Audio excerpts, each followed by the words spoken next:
Well, I say every day. It's a getting closer to taking a bath with my fucking toaster.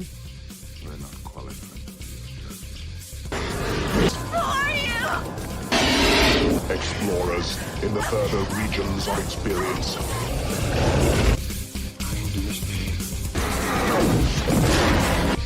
Did you not listen? In the hell with you.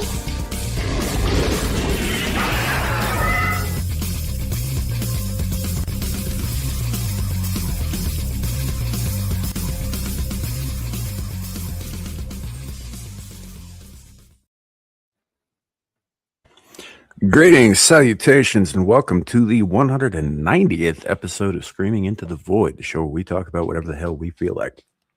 My name is Samuel the Infamous, and joining me today, we have the inimitable Caucasian Sasquatch. What'd I do? Say hi to the nice people. You keep hi people. You keep saying these big words, and I'm not sure you mean me. We also have joining us today, Anna's Gameland. Hello. Hi, everyone. Wait. Indeed. Welcome in. Glad to have you. And despite my thinking otherwise until about 3 minutes ago, Shadow of Hawk. Shadow is this. Yeah. Howdy, everyone. Welcome in. All right, so we are live. We are doing the things. We're currently on Twix, Rumble, 2 separate YouTube channels, Caucasian Sasquatch and Samuel the Infamous. If you're in any of those places, drop a comment. Let us know you are here. And also you'll notice at the top of at least 3 of those places is a pinned comment with a Give, Send, Go link for our good friend Gal and her brother. And like I said before, I'm going to keep shilling this shit until, the goal is fulfilled or she tells me to stop. So if you can help her out, please do. If you can't, please, share it out. Let people see it and all that stuff. The needle hasn't moved in like a week, by the way. And if you do want me to stop talking about it, the best way to do that is to fulfill the goal, which is only 6K. So that said, thanks for being here. Thanks for coming in. We have a show today. Real quick, I got to type something in the private chat because I'm a jackass and I forgot about this. Oh no. I'm concerned. It's nothing too terrible. It's just, behind the scenes business. It's fine. I told you that in confidence. How dare you? I know it's terrible. We're all terrible. I'll do it. That's wild, Squatch. That is absolutely wild. But I was young and needed the money. Yeah. Hey, man, I didn't know you could do that with a crawfish, an egg, and a piece of twine. I actually need you to like copy the link and drop it backstage because it won't just give it to me. I am not watching what he did with that crawfish, egg, and piece of twine. Look, a prawn is a prawn, okay? A prawn is a prawn. It's true. It's true. and old callback here, but Anna knows prawn. I was thinking the exact same thing. The exact same. I'm so sorry, thing. Anna. I couldn't help myself. Neither can she. Right. So if you guys don't get that joke, it's an old joke from an old show that we all used to do together. So don't worry about it. It's fine. Don't drag me into that box. I wasn't there for those things. I was working. I wasn't talking about you. Yeah, I don't believe we ever had you on for that. No, because it was never a Wesley. Nope, because I was busy slaving away for Costco. That's true. You were a Costco bitch at the time. Well, technically a CDS bitch because they're a separate company. They just have the monopoly of doing all the Costco bitch work. Yeah, it is what it is. Anywho, welcome in everybody. We're gonna go ahead and say hello to the chat now. We've got Scotty Waddles in first again, as it should be, man. It freaks me the fuck out when you're like third. So I'm worried about him. We got Ardent Party in the chat. Howdy. Good to see you. We've got You've got Hurricane mail. Perro.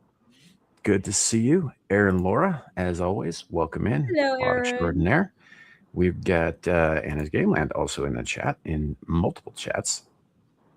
Just bouncing around there. All right, let's see. I think that might be Lepo de Fleur. Welcome in. Like I said at the top of the show, if you are in any of the places watching any of the things, let us know you're here. Drop a comment. Unless, of course, you're a bot that has the word Nazi in the name, like we got last night. That was strange.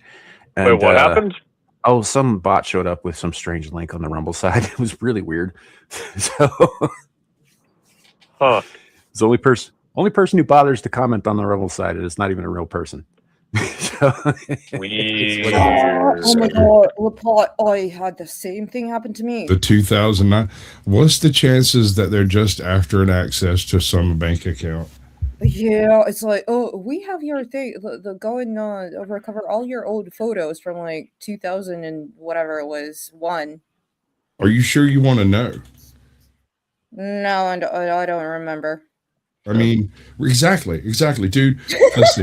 From 2009, I was slinging dope and walking freaking prostitutes to their destinations. I don't want those pictures. I was hanging around with the bikers. I don't remember what I did.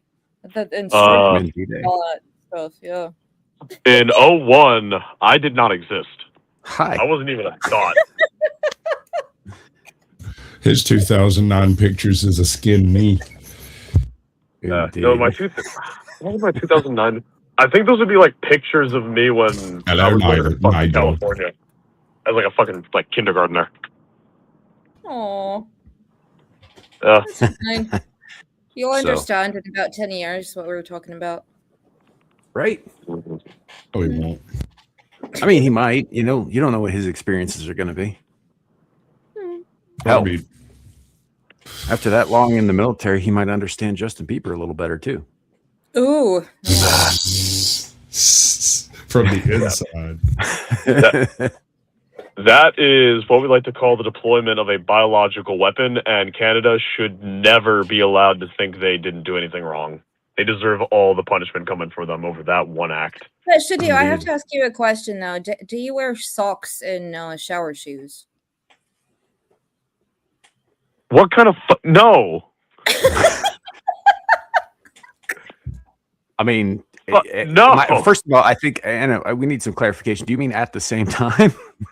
Yes. No. There are 3 very good reasons why I would not wear that combination of things together. Only one of them is the ass whooping that is freaking squat. I was going to say, is a blanket party one of them? I only wear shower shoes in the fucking rain room. That's the first reason. The second reason, I don't want to get my socks wet, which would, happen if I put fucking shower shoes on. And third, if I'm walking around in that shit, I'm 90% sure that's out of regs, and I'm going to get my ass beat. There it is. So, why didn't you name that first? That's the reason I don't. My homies catch me in socks and shower shoes. I'm getting fucking the soap in the sock, man. They're gonna put some oranges in a glove and whip me. No. You would just get like, the social, that's a dumb thing to do. I would actually face administrative punishment because that's the breaking the fucking rules. Like, you're not allowed to do that shit. Which is actually a really funny thing. You know why, right? Yeah. Yeah, no, I know. And really funny thing in the really military. Stupid. Yeah. If you're a woman and you have like the nails of improper irregulation, you'll get fucking written up, like stupidly administratively punished for your nails. It's fucking hilarious. Oh man, that's funny. So if your nails are too long, you mean? Hey, hello. Welcome to Arden Party. Yo, it's Arden.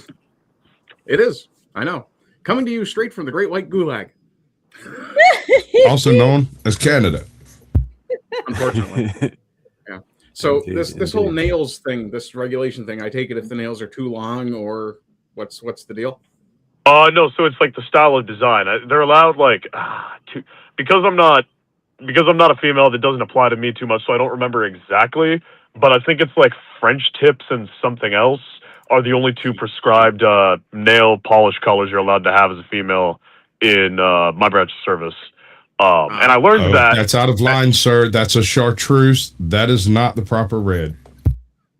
Yeah. And I learned that because during one of the lectures on what was and wasn't okay for wear one of the people in my unit stood up and asked, like, "Hey, I think one of the examples you're giving is actually out of regs because her fingernails are the wrong color or like the wrong style or something to that effect." And the guy giving the presentation looks at that and goes, "The picture's kind of blurry, so I'm gonna give it to her and say she's in regs, but that's a good catch." It was fucking hilarious. So I take it you're not allowed to do the whole goth black fingernail thing then.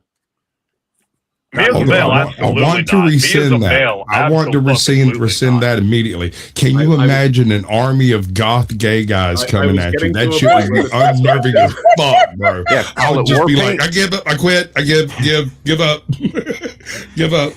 Especially because they're probably all on fucking antipsychotics and antidepressants, and they're looking to hit somebody. And they're cutters. Well, yeah, I was just thinking, a line of emo infantrymen way out front with all the makeup. That's the best shock troops you could possibly have. Yeah, war paint. No, can you imagine? Hold on, the enemy comes out of the bathroom. He goes to like zip up his pants, looks up, and there's this really emo dude leaned against the side of the outhouse, and he's like, cat throws his bangs to the side and says, "Yeah, you should probably just quit." Or instead of firing shots, what they do is they vogue on the enemy to death with bad poetry. No. I think the one issue with utilizing such an army like that, softening up stage, is they would not be able to survive the hikes. Like an emo would just fucking give up and die. I'd like the That's first. That's because they wear the wrong fucking boots, man. Have you seen those platforms? Right? No, they would. First of all, they would like just straight up. An emo would straight. Can I say kill yourself? No, I can't. I can't. But you just did, and I hate you. Yeah. We don't hate you enough, is what it is. Correct. So this is the training you're getting is how women paint their fingernails. No, that was just a one conversation about what is and isn't okay to wear for like civilian attire. The main bit of training so far has been physical conditioning as well as moral expectations. We just got done with rifle range shit. Next week we're doing pistols, and then I think the week after that what does that mean? Moral expectations. The fact that you're an officer, the fact that we're officers means that we need to not only be held to a higher standard of morals, but also understand the motivation behind those things, so that when subordinates are like, "Why the fuck are we doing this?" you can actually articulate the reason behind it. Like, "Hey, why do we have integrity, or why do we have fidelity, or why do we need to be courageous?" You can't just tell a 17-year-old who signed up for the signing bonus, just do it. You actually have to explain, "Hey man, like if we're a bunch of liars, no one's gonna trust us." That sort of shit. Dude. Can you imagine Shadu trying to explain to some raw recruit why the raw recruit can't keep his earrings, his ear necklace? Do you imagine the reaction of him shaking his bangs? Now hold on. Why can't I make jewelry out of toddler parts? Is this a deployment or a garrison? Like, are we back in the States in garrison, or are we deployed? Like that kind of like what that depends on. That will answer how I would respond to that situation. For the purposes of hilarity, I don't think it fucking matters. No, it does. It does, because if we're in garrison, I'm just reporting his ass to the MP. Because that's just fucking picture weird. it. That same goth guy standing outside the bathroom tosses his bags to the side, says you should just quit, starts cutting himself. Like repeatedly. It's like, there's no point in going on. You're right. I give up. Just the thing is, you joke about that. I will probably be seeing some shit like that during room inspections, because what I was told was fucking enlisted Marines are very creative when it comes to hide it, like trying to get out of getting caught with shit in the rooms. So they'll have something that's in regs, but just really fucking weird in like a very like predominant part of their room. So then like you just come into the room, just see that shit, and get the fuck out as quick as possible. What you're talking about, my friend? Yeah, I had a buddy of mine who used a brony shrine for that. In the room. Jesus. A brony shrine. Like literally this one particular My Little Pony, and he built a little brony shrine. In the military. Oh man. He wasn't a brony, he was gay. Oh.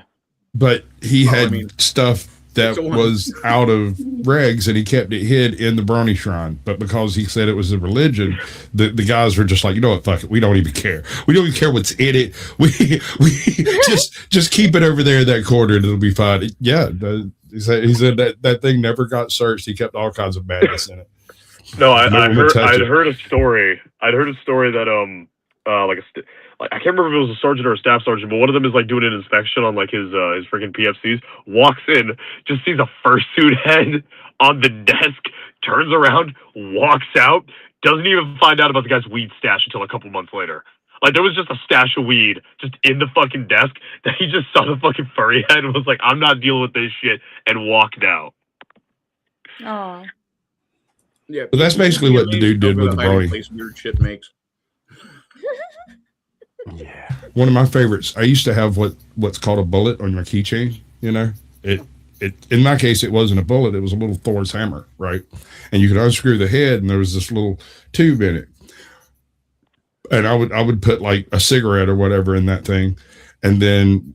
But what you couldn't tell from the outside because of all the weird, it was a Mjolnir, so it had a bunch of weird scripting on the head of the hammer. You could unscrew the head of the hammer. You could fit 3 fucking Percocets in that damn thing, and they wouldn't rattle. It was like it was custom built to hold Percocets. It was one of my favorite bullets. I used to have a dirk with a hollow handle that I kept stuff in, and the ambiguous stuff. Mm. You know, man, I grew up in the 80s. We had the Rambo survival knife that you could turn the right. You could pack a small family into that thing, take it with you. Well, that's what I'm saying. Is like it was a pretty lengthy hollow in the handle there, and I mean, you get questioned walking around with a dirk on your hip, right? You get questioned because that's a big fucking knife, but. And maybe they take it and they look at it or whatever, but they're not going to look at it too closely, especially if it's flashy enough, like it's got some gilding on it just for looks or whatever. They're not going to look too closely at it, and they're going to pat you down, and they're going to look for other illicit stuff, and they're not going to find it because it's already in their hands, and they're going to hand that shit back to you because it's not illegal to walk around with a dirk on your hip. Not that you should be engaging in any illicit behavior whatsoever. YouTube, just say. Sam is not a lawyer. Do not take anything Sam says as a good idea. Things sometimes happen. So, in the spirit of transition of topic, I'm wondering if the aliens that we find are going to be deported with the rest of them. Are they illegal too? It depends. Musk with rockets now, we probably could. Well, hold on. It depends. Are they Asari or Klingons? I feel like if they're Asari, we'll probably try to keep them. If they're Klingons, we'll probably try to get rid of them. No. First of all, no. They're neither of those things. Those things are fictional.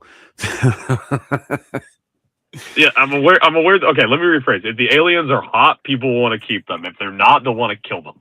It's that simple. Yeah, some of the aliens in the V were kind of hot too, but they were actually lizard people.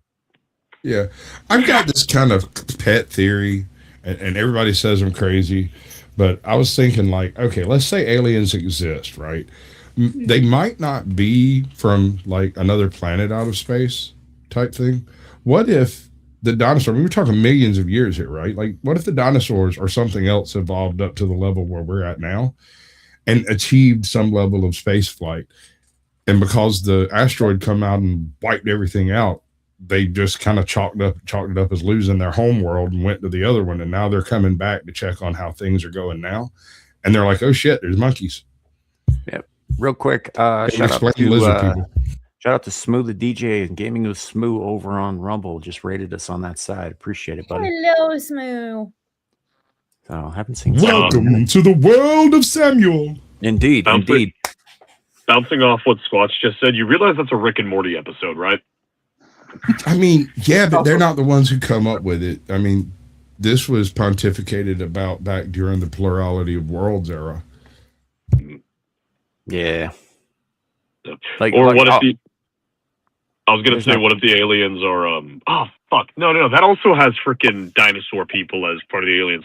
I don't remember the name of the book series. I've only read one of the books, but the gist of it is like all the alien bullshit that has been recorded throughout human history is either dinosaur people who jumped forward in time to escape the destruction of like their society, but jumped so far forward humanity had dominated the planet, and so they're jumping back in time to try to fuck up humanity. But the humanity they jumped forward in time to also had time travel tech, and so now they've been in a Cold War trying to not like wipe each other out because then they'll get nuclear optioned, but also trying to wipe the other out because they know the other will nuclear option them the moment they get the chance to. And so like I have so many things to say. Can't we all just get along? What were you gonna say, Adam? Hello, Father. And dog. Oh man.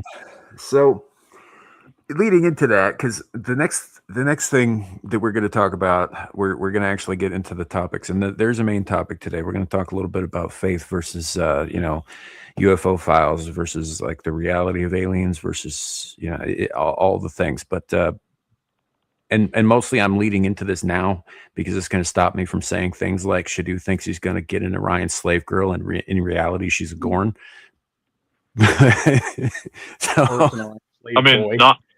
I mean, we've already established my proclivities. I'm not interested in fucking aliens. Humanity as a whole are probably but that doesn't mean they're not interested in fucking you.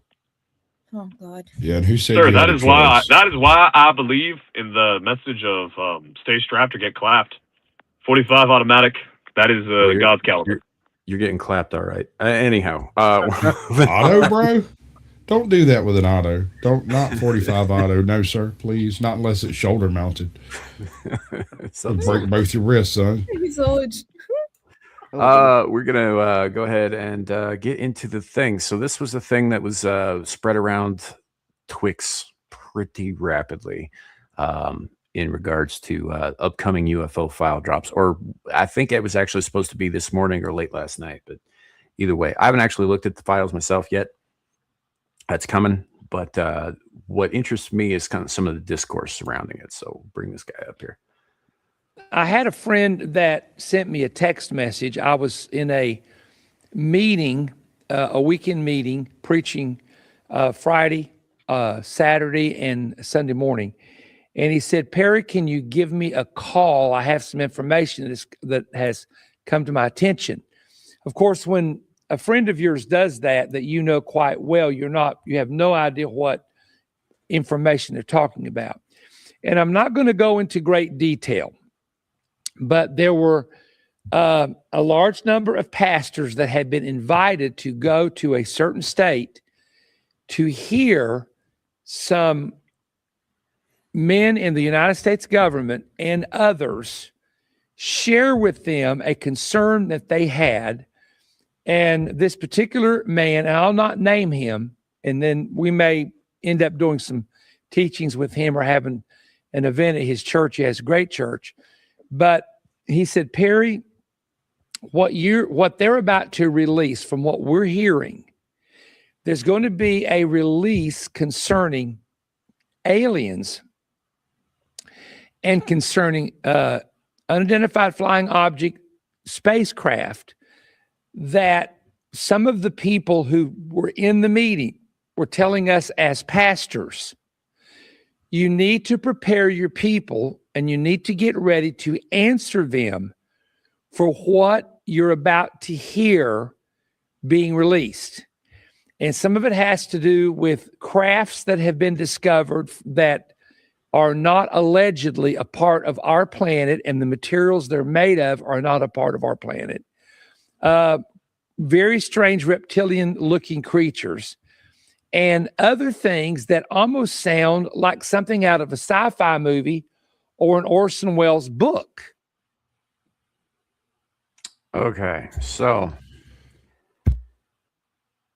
I see what you said there, Shadu, and the short answer is because fuck those guys.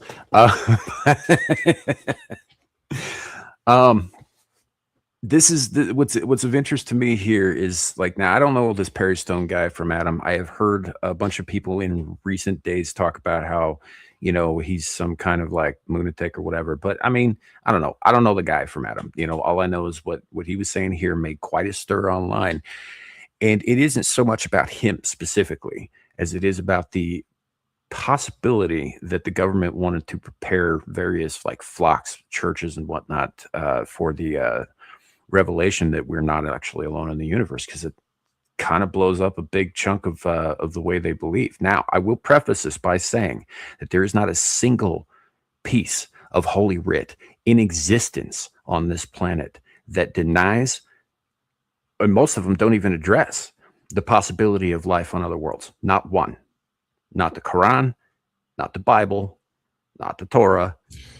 The Hindu kind of do. The Hindus kind of talk about it a little bit, and sort but of. It's more like don't fuck around over there. That's bad mojo. But right. If they come here, you got to deal with it. And so lasers. Right, but my point is like none of them, not one of them, denies the possibility. Most of them just ignore that is a possibility. By not bringing it up at all. It's not addressed. I'm still curious about two things out of ancient history: Arjuna's bow and Thor's hammer, or Gungnir for that matter. I mean,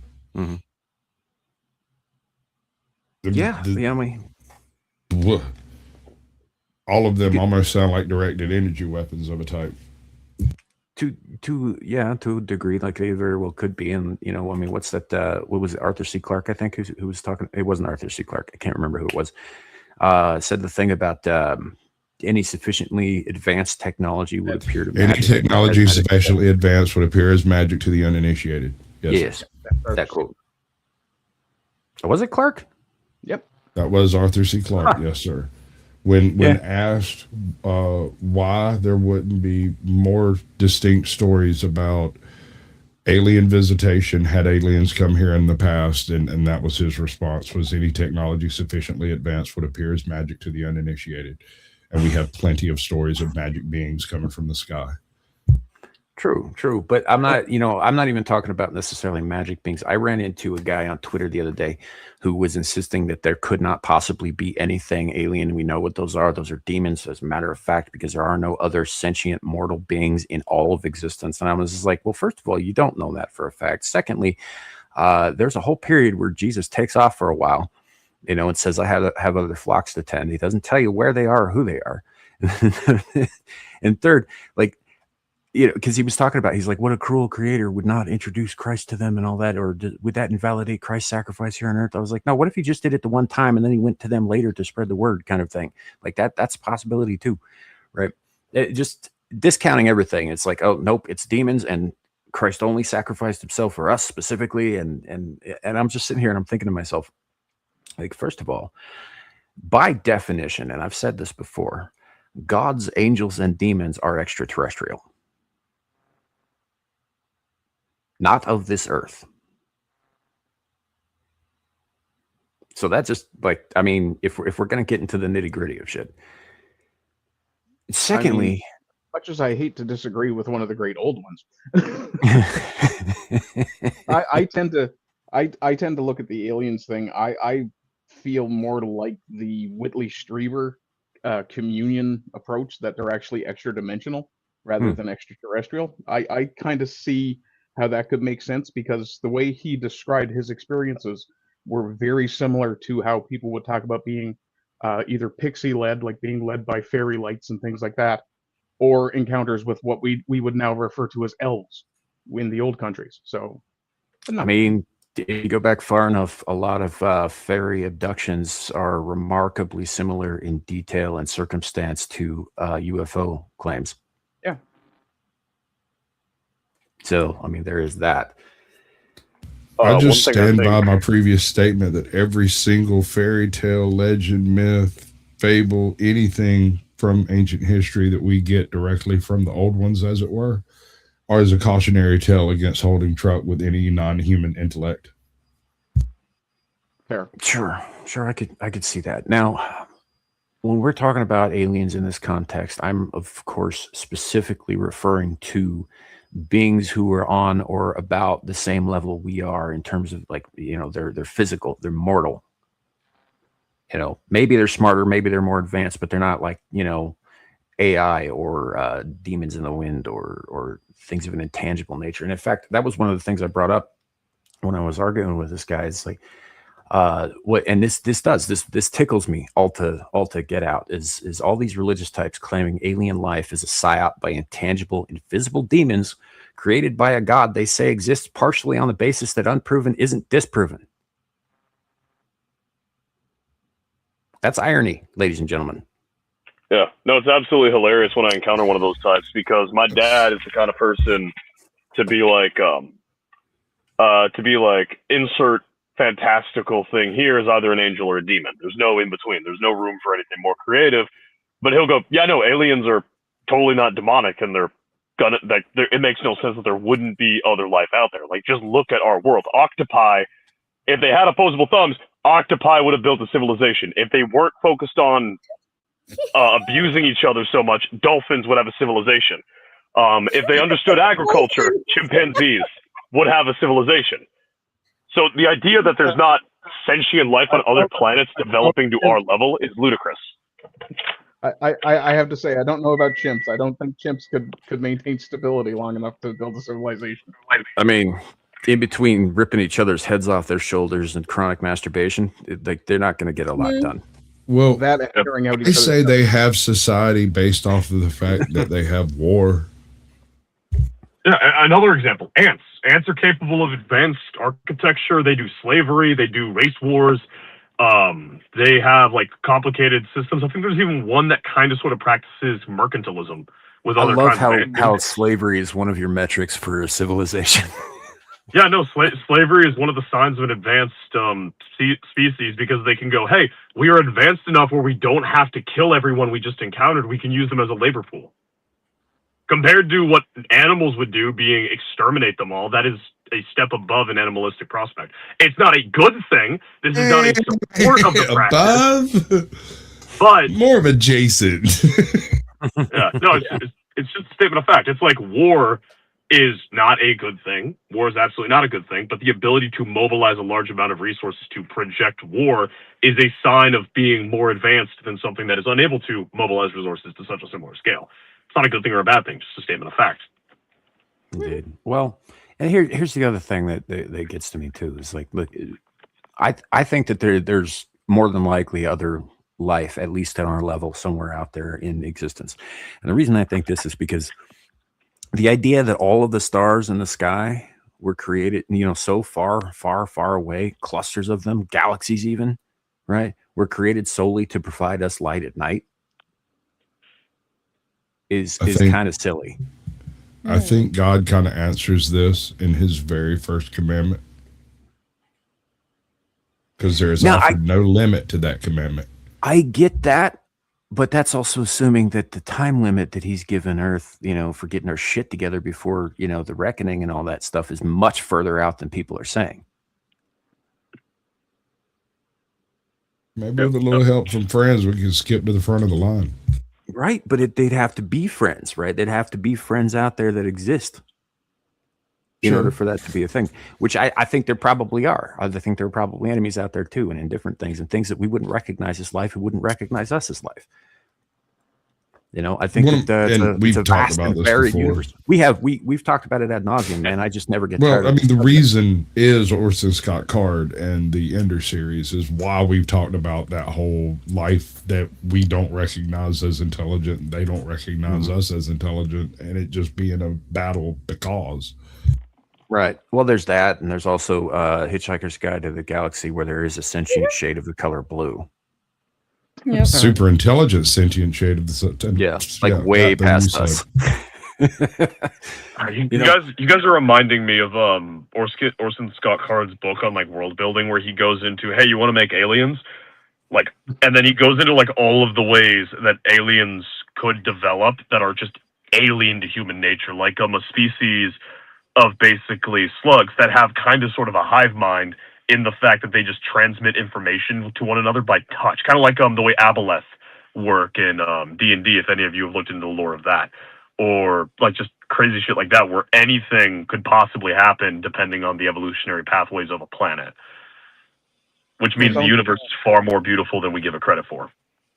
Oh, it absolutely is. But don't mushrooms have, even just mushrooms here on Earth, don't they have massive networks that pass information? Yeah, the mycelial network. Yes.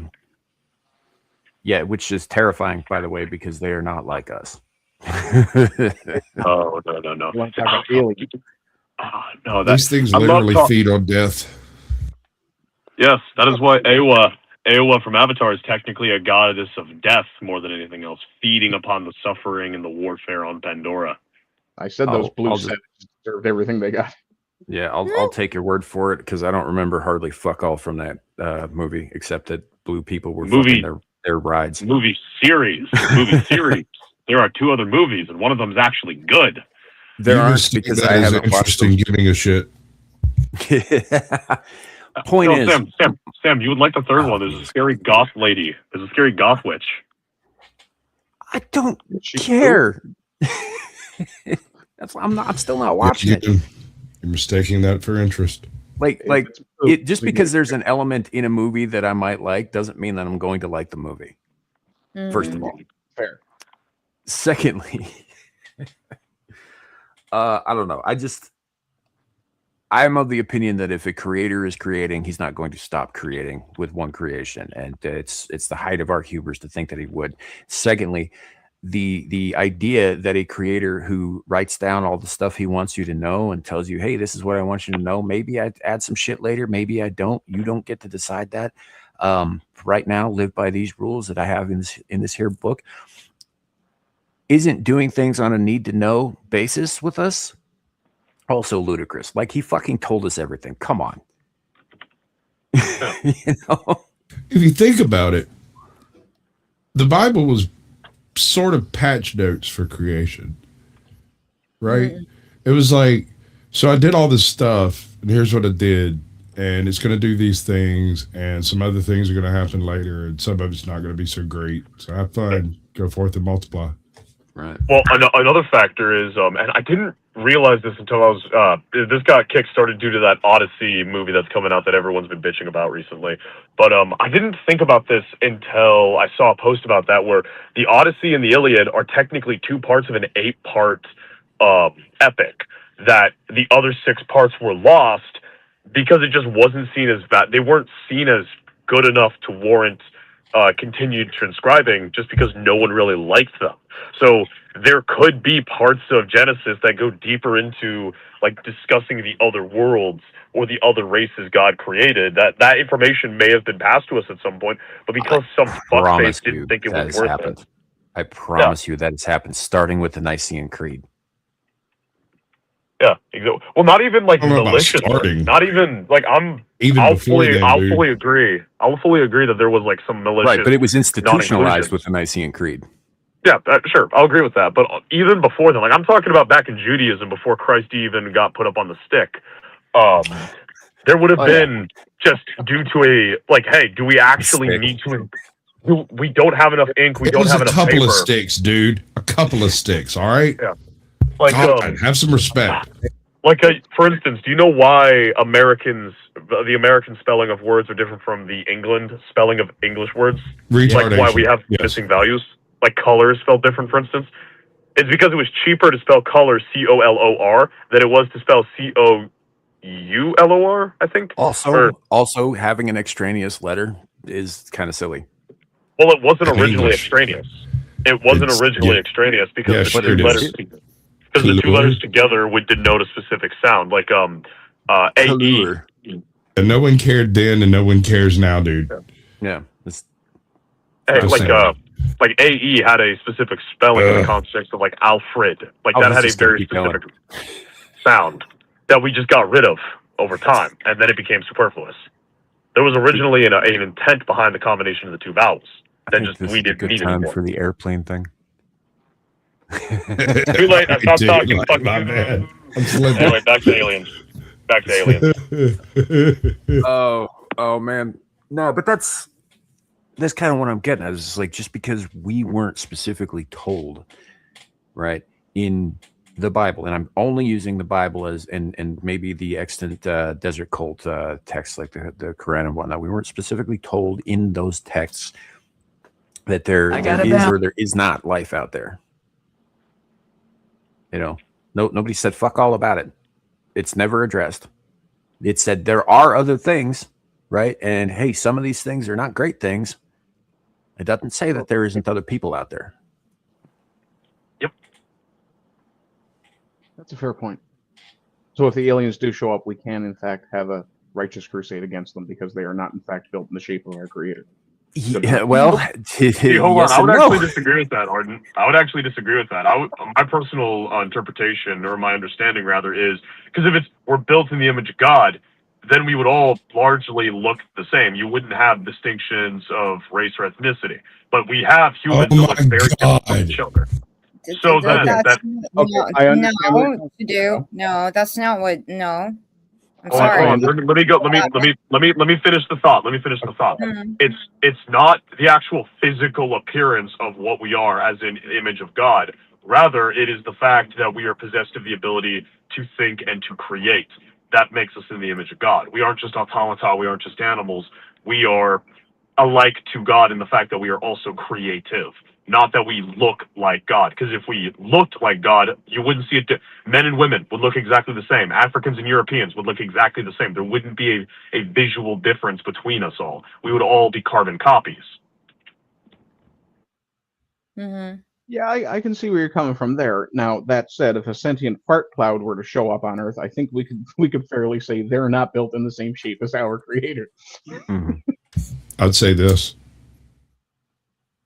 That would be my very first response. I'll be take me to your leader. I'll take one for the team right out the gate. Threaten them with our power to control oxygen. Yeah, well, I mean, people in chat. It's genocide, bro. People in chat are mentioning the Book of Enoch.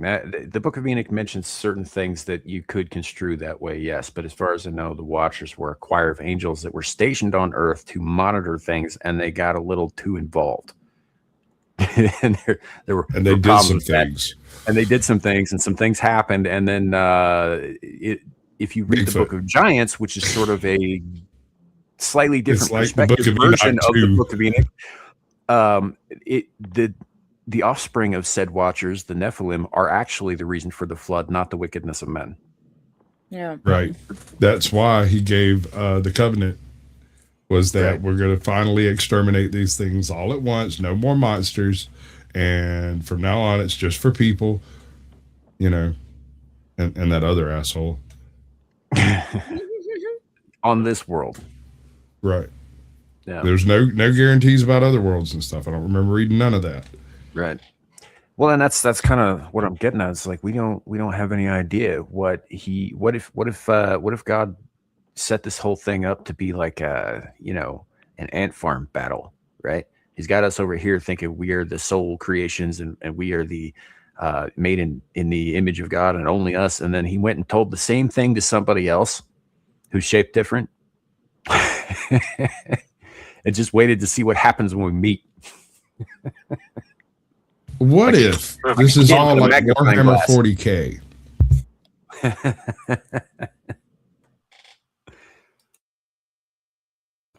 So I don't know. I don't know the answers because obviously I haven't been out there in the universe to see all of this stuff. But we have my concern though is, first of all, the idea that having to prepare pastors so that their flocks and their churches don't panic or whatever is the big fear here. I was like, I mean, we're 30 years past Independence Day, man. We've been watching this shit in movies for so fucking long. I think we're probably inoculated against that kind of panic at this point. Secondly,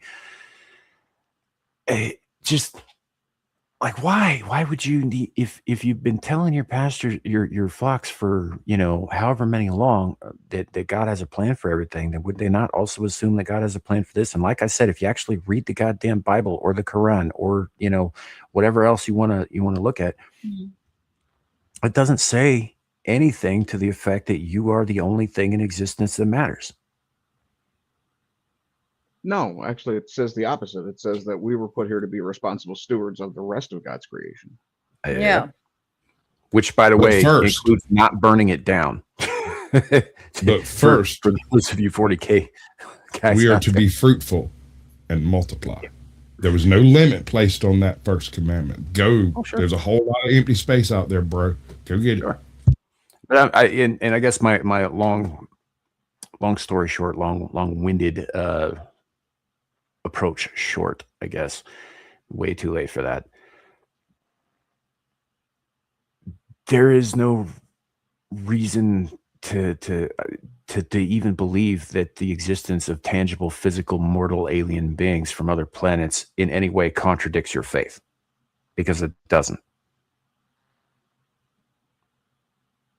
You know, it's sort of like when people talk about Revelation and they talk about the rapture, right?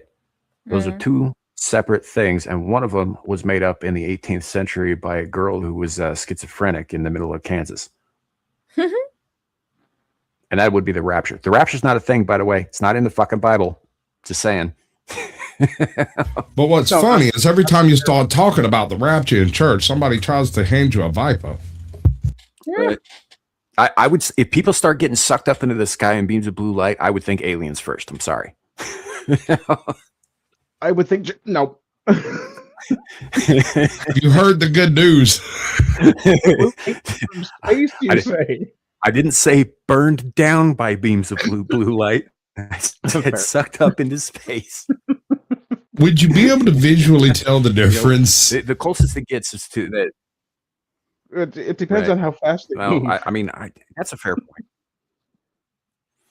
Yeah, that's a fair point. But there's this one series. That's the thing. Is like called. Go ahead.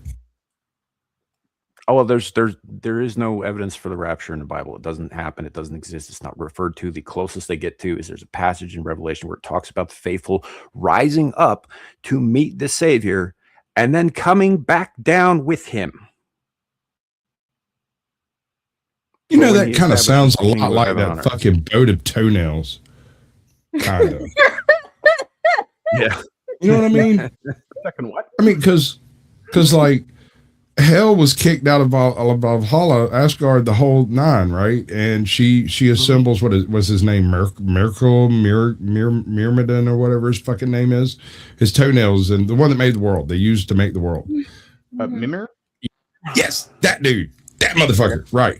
His toenails are used to build the boats that bring Hell's army back to Valhalla to storm the walls. And the only reason Hell makes it through the walls is because Brock never finished them, because Loki conned him out of the job. I mean, that's part of it, but also the only reason that she had cause to storm Valhalla was because they kicked her out because they thought she was a little creepy. Well, she was a goth mommy and she didn't like it. She didn't actually do anything. She made him uncomfortable, and they're like, "Yeah, why don't you go to the frozen realm nobody ever goes to except the dishonored dead?" Well, she was the one that told Loki about the mistletoe. Zombie goth mommy. Yeah. Zombie goth mommy. She's also Loki's kid. Yes. You know, along with Jormungandr and the big ass wolf. Fenrir. You know, the one that eats Baldur's hand. Mm-hmm. Yeah, Fenrir. Yeah. Jormungandr. And by the way, Jormungandr was the only one of them that could have potentially been an actual threat, because he was sort of like, they didn't really know where he stood because he didn't really talk to anybody. She just wanted to hang out, and they were like, "No, you're creepy, go away." And Fenris was a good boy. They just didn't trust. And when they proved to him that they didn't trust him, he's like, "Okay, now when I get out of this, I'm going to fuck you up." But before that, he was good. Yep. One of my favorite tidbits from ancient myths and whatnot is the three-headed dog that guards the gates of hell. His name is Cerberus. Oh, Spot. It means spot. I love it, dude. Literally translates to the spotted one. So yeah, the dog that guards the gates of the underworld's name is Spot. Yeah. Hades is a dog owner, and he named his puppy Spot. Yeah. That's all I need to know about which hell I want to go to. Also, by the way, Hades was by far the most reasonable and least fucked up of the Greek pantheon. Oh yeah, despite the whole kidnapping thing. Yeah, his oldest brother did what to who? As a swan?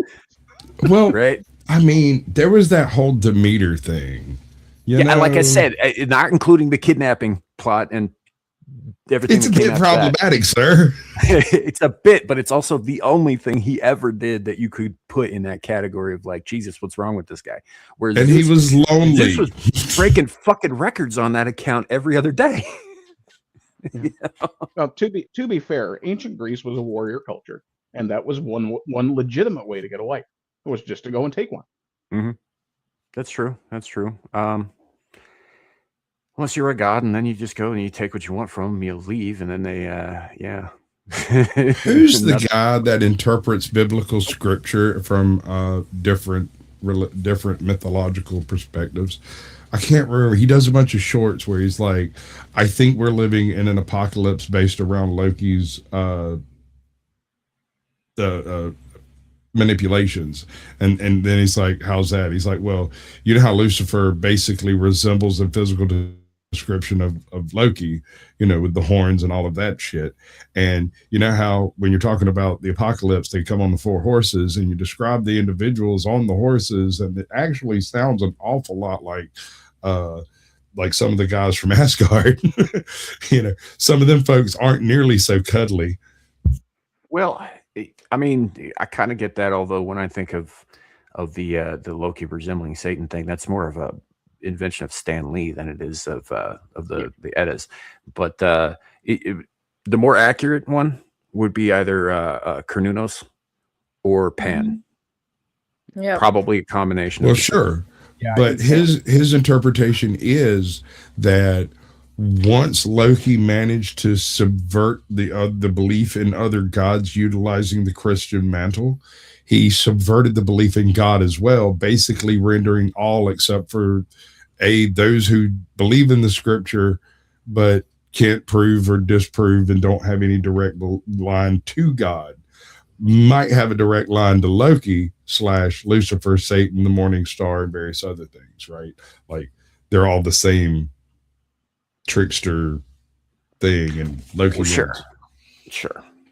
Yeah. It's, I mean, you can find a kind of trickster thing in most pantheons too. What is? Yeah, no. Like Cernunnos is one of my favorites. Coyote, you know. Yeah. I don't remember who the Egyptian one is. Most people say it was Set, but it wasn't Set. It was fuck, I can't remember. It's not So Set, one layer below religious, you can also find the old white guy with the beard in virtually every single origin story in history, everywhere, all over the world. That's true. Yeah. Another one you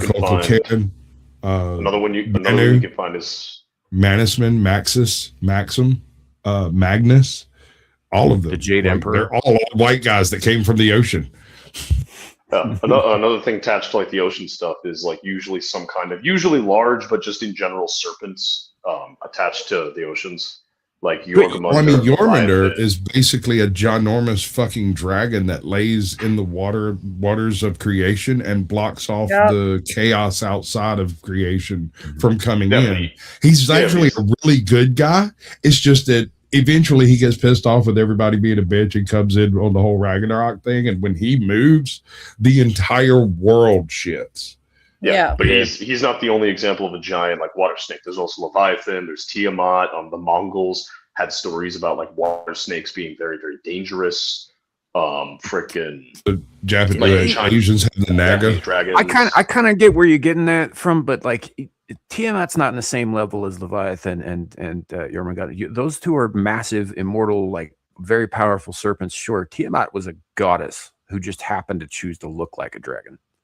Right, no, but my point being is like every culture most cultures from like that period have some have some story about giant serpent attached to water that is very dangerous. You do not fuck with, and hence my point. Like it's a shared thing that seems intrinsic to the human condition that there is that story.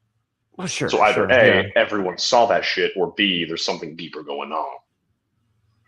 And the ocean is very deep, sir.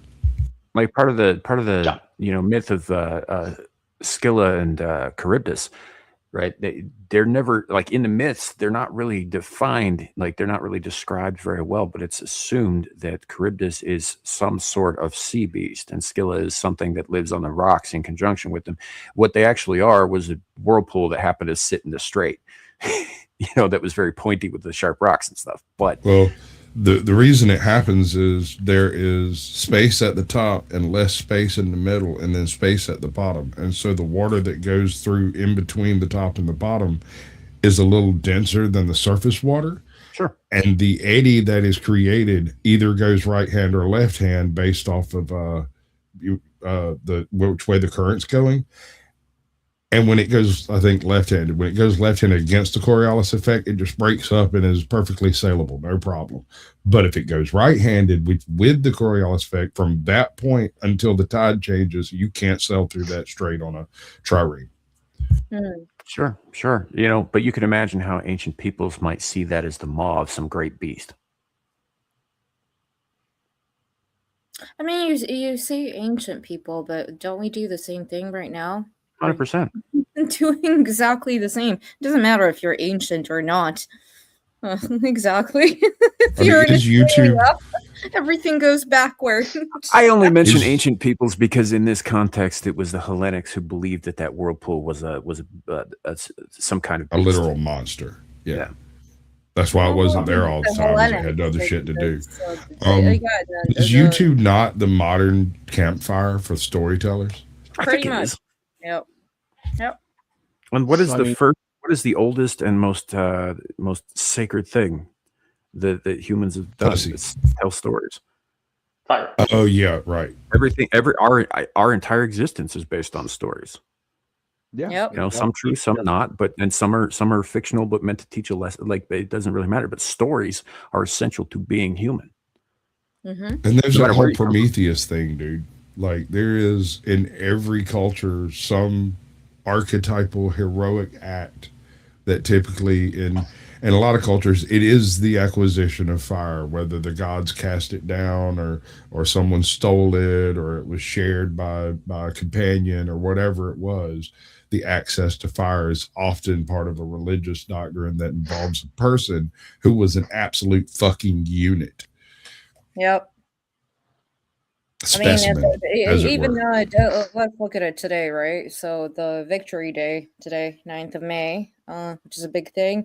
But you always have the never-ending fire, of the unknown soldier, and it's a fire that goes on for. I don't know if you guys have that in America. We do. But it never goes out. It's something that you go to and you remember the sacrifices, things that people did. Again, going back to the campfire analogy, it's something that a fire that never goes out. We remember that. We remember the stories. Something is intrinsic in that situation where it's whatever kind of myth or what, but people actually did lose their. People did do heroic things, and we want to acknowledge that by keeping that fire going, right? Mm-hmm. Passing the torch, literally. Yeah. Hell, part of my indoctrination literally. Part of my indoctrination process was memorizing a lot of the heroic men and women. Well, mostly men due to the specific periods we were studying, but the heroic men that made the cult I'm in what it is. And Dan Daly. You got to be specific, man. You mean Christianity, or do you mean the Marines? Marines. Dan Daly, Chesty Puller, frickin' Sergeant Basilone. Sergeant Basilone. Sergeant Basilone. Homeboy. Alfred Cunningham. Like all of those guys, we keep their stories alive because stories are a form of immortality. Sure, the flesh will, your genealogical record will eventually, or your genealogical permutation will eventually be diluted by just breeding with other permutations. Your body will eventually fade to dust. Your monuments will collapse. But so long as a man is able to remember your name and remember your deeds, you live on. What's the phrase? I can't remember who said this originally, but he is not dead who is not forgotten. Yeah, and a man's final death is when his name is spoken for the last time. Yeah, there's a comedian, Jimmy Carr, who he cited a quote. I don't know if he originated it. I don't think he did. But he basically said, you die twice. You die when your physical self passes away. And you die for the last time someone says your name. Yeah. And that's why there's that's why there's a tradition for honoring the fallen at federal cemeteries where you lay wreaths and you say their name. The name attached to the grave, so that way, that person's name is not is still spoken. That person is still remembered. That person is still not dead yet. You may not know the deeds. You may not know why they're there necessarily, but you can always go find that. Like a lot of there's actually a surprising amount of cataloging of the men and women that you can find in federal cemeteries, specifically like soldiers who died. Mhm. You can find their stories if you know the names and you know where to look. It's really impressive. It's really amazing.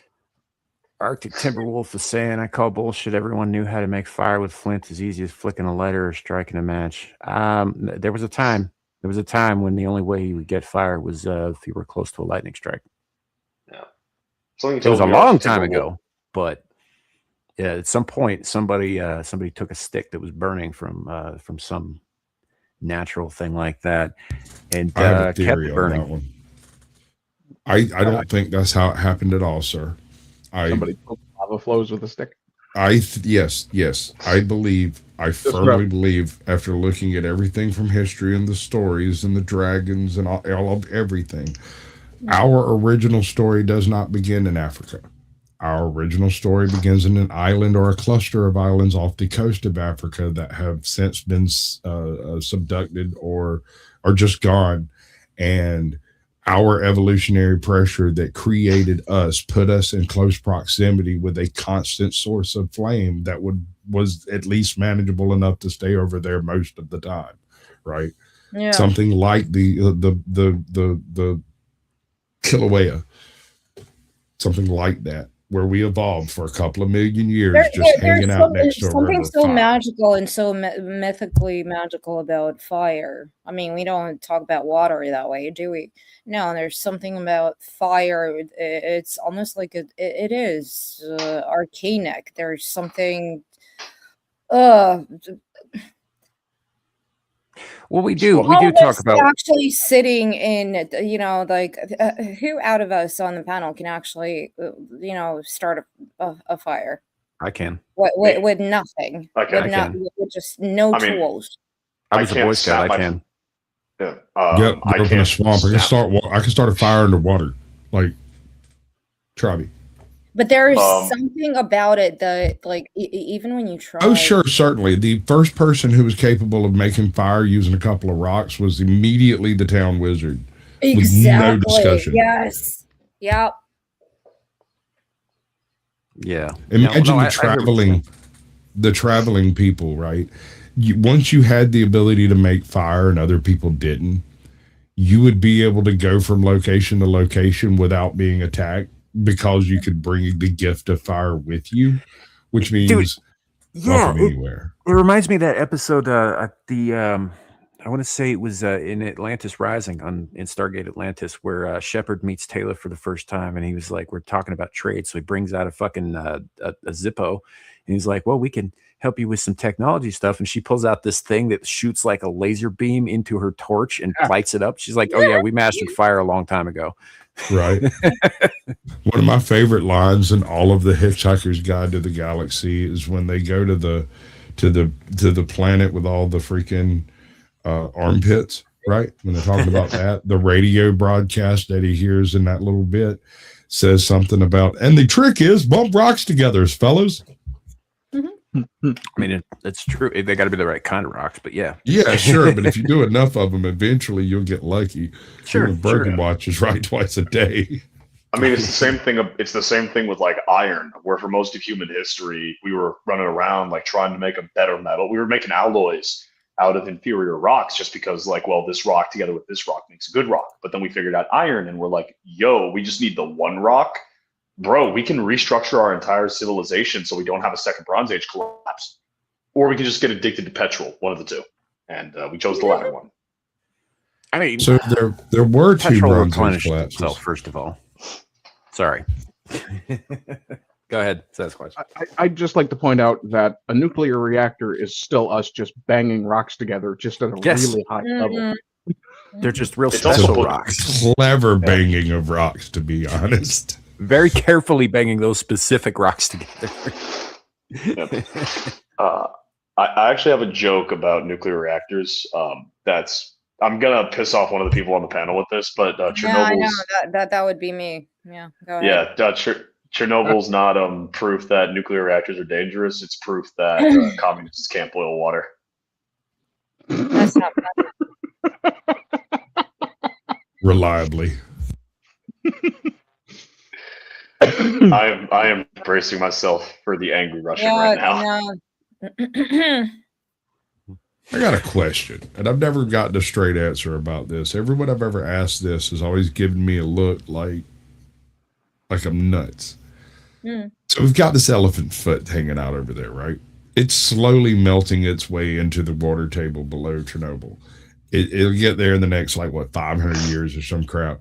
Anyway, we constantly send in drones, go take pictures of it, keep track of it. We're doing all this stuff. Why can't we send in a robot with a fucking water pick, right? And just chop the son bitch up into little pieces, pull it apart, and it'll stop being super critical. Because that's not how chemistry works. Madam, it is how physics works. And yes, a water knife will cut clean through that damn thing. If it'll cut glass without shattering, and it'll cut every stone known to man with a smoothness that is embarrassing. Again, it's. I'm just saying. It seems like a problem with a solution, is what I'm saying. Just no one wants to solve the problem because it operates as a perfect. Nuclear. Yep. But so, Squatch, going back to your little island theory, would this be in the time before the sea struck Atlantis? Well, I mean, I think this might be a root source for the idea of an Atlantis, in that it seems to be a cultural belief that there was a massive flood, that at some point in time we all got on a boat and only we survived. This could easily be a tsunami that washed us into the Horn of Africa, and all of everything of human history takes place from that location forward. Gotcha. And I mean, then that would also probably explain disparate groups like, myths of Agartha, Hyperborea, Lemuria, and all that shit. Well, yeah. It's these older cultures having the same cultural memories that we're talking about still today, and they're discussing it and explaining it to themselves as well as possible. I also believe, and I was just realizing, does this mean that you had, because there's, enough of evidence to suggest there were other near human populations like Neanderthal, and some that were kind of elf-like, and some that were kind of, so it's interesting you mentioned that, because this theory involves a cluster of islands, and I got the idea from what's referred to as the Sulawesi cluster. There have Flores, Luzon, and Sulawesi all had three separate islands, and all of them had three separate representations of what appear to be Homo habilis. On both the smaller islands, they were hobbit-type creatures, but the Luzonensis specimen has identical teeth to us, and yet would have existed about 1 million years before we evolved. So the idea that some genetic swapping back and forth amongst these populations might not produce sport results that would end up in faster, stronger, taller, smarter, you never know. I mean, that's Mother Nature's kitchen. That is exactly the place where evolutionary pumps are created. And once you adapt fire, once fire is domesticated, once you've got that in your house, it changes the entire dynamic of the island. Suddenly, whoever did that first is the dominant, and the wizard and the king and the tribal leader. They essentially become Gilgamesh, God. Name your hero, Prometheus, Theseus. Name your hero. They are the origin of all of that. Exactly. Hanuman. Exactly. But it goes further. Not only with the island cluster and the different groups of humans on different islands and whatnot. Not only that. These people developed boats before they left this place, and then utilized the boats to survive whatever apocalypse wiped them out. Right. This is why you have the classic advancement of human culture and genetics and all of the things that took place from the out of Africa theory, while at the same time also having these constant recurring appearances of old white guys with beards that know everything. Is that the culture that was on that island to start with survived in sea gypsies up until the Bronze Age collapse. And I believe the sea peoples from the Bronze Age collapse are the sea gypsies losing their ability to conquer the seas at that point. No, I disagree on the sea. I disagree on the sea gypsies. Think about it. The Bronze Age cities developed armies to patrol their area, and then later developed navies to patrol their areas. And the Bronze Age collapse takes place almost dead nut on the heels of them locking down the Mediterranean, and suddenly a whole bunch of people show up out of nowhere and start fucking shit up. The timeline fits, bro. See, I would disagree because I recently saw a theory that I find credible that the Sea Peoples were the Trojan War era Greeks. Because there's a lot of allusions in like the Iliad and the Odyssey of the Greeks being raiders, going out to foreign lands and stealing shit and coming back. And the Trojan War is like believed to be around the time of the Bronze Age collapse. Why did they also get that's not what Squatch is saying, though. Squatch is saying something completely different. Right, no. So he's saying that it's a third party came in and did all that shit. I'm saying it's the Greeks were basically the Vikings of the Bronze Age. I'm saying they were the trigger. They created the destruction in the first handful of cities that led to the exodus west, both north and south of the Mediterranean, creating a perfect storm of basically forced immigration due to the failing society behind them. That's why it was the south coast of Spain and France that fell first, and you end up having all of the weird hill forts popping up around that same time. And then Egypt pretty much just kind of shrugged through the whole damn thing because they couldn't make iron in the first place, right? When they showed up in Egypt, they just ran out into the desert until they left and then came back. And they were like, yeah, it was really bad. They burned everything and took all our shit. Yeah. Most of the cultures didn't survive. Egypt kind of did, but it was in a very warped and different society. No, I've actually read like 1 or 2 books on like the Bronze Age collapse, and like the Hittites, the Assyrians, I've read the Akkadians, they all got fucked up, and then the Sea Peoples were trying like, hey, we can like land invade Egypt. The Egyptians went, no, you can't, and killed them all in fucking Sinai. No. According to the Steelers, they did. They landed. They took everything. They burned all the food. They murdered millions of people.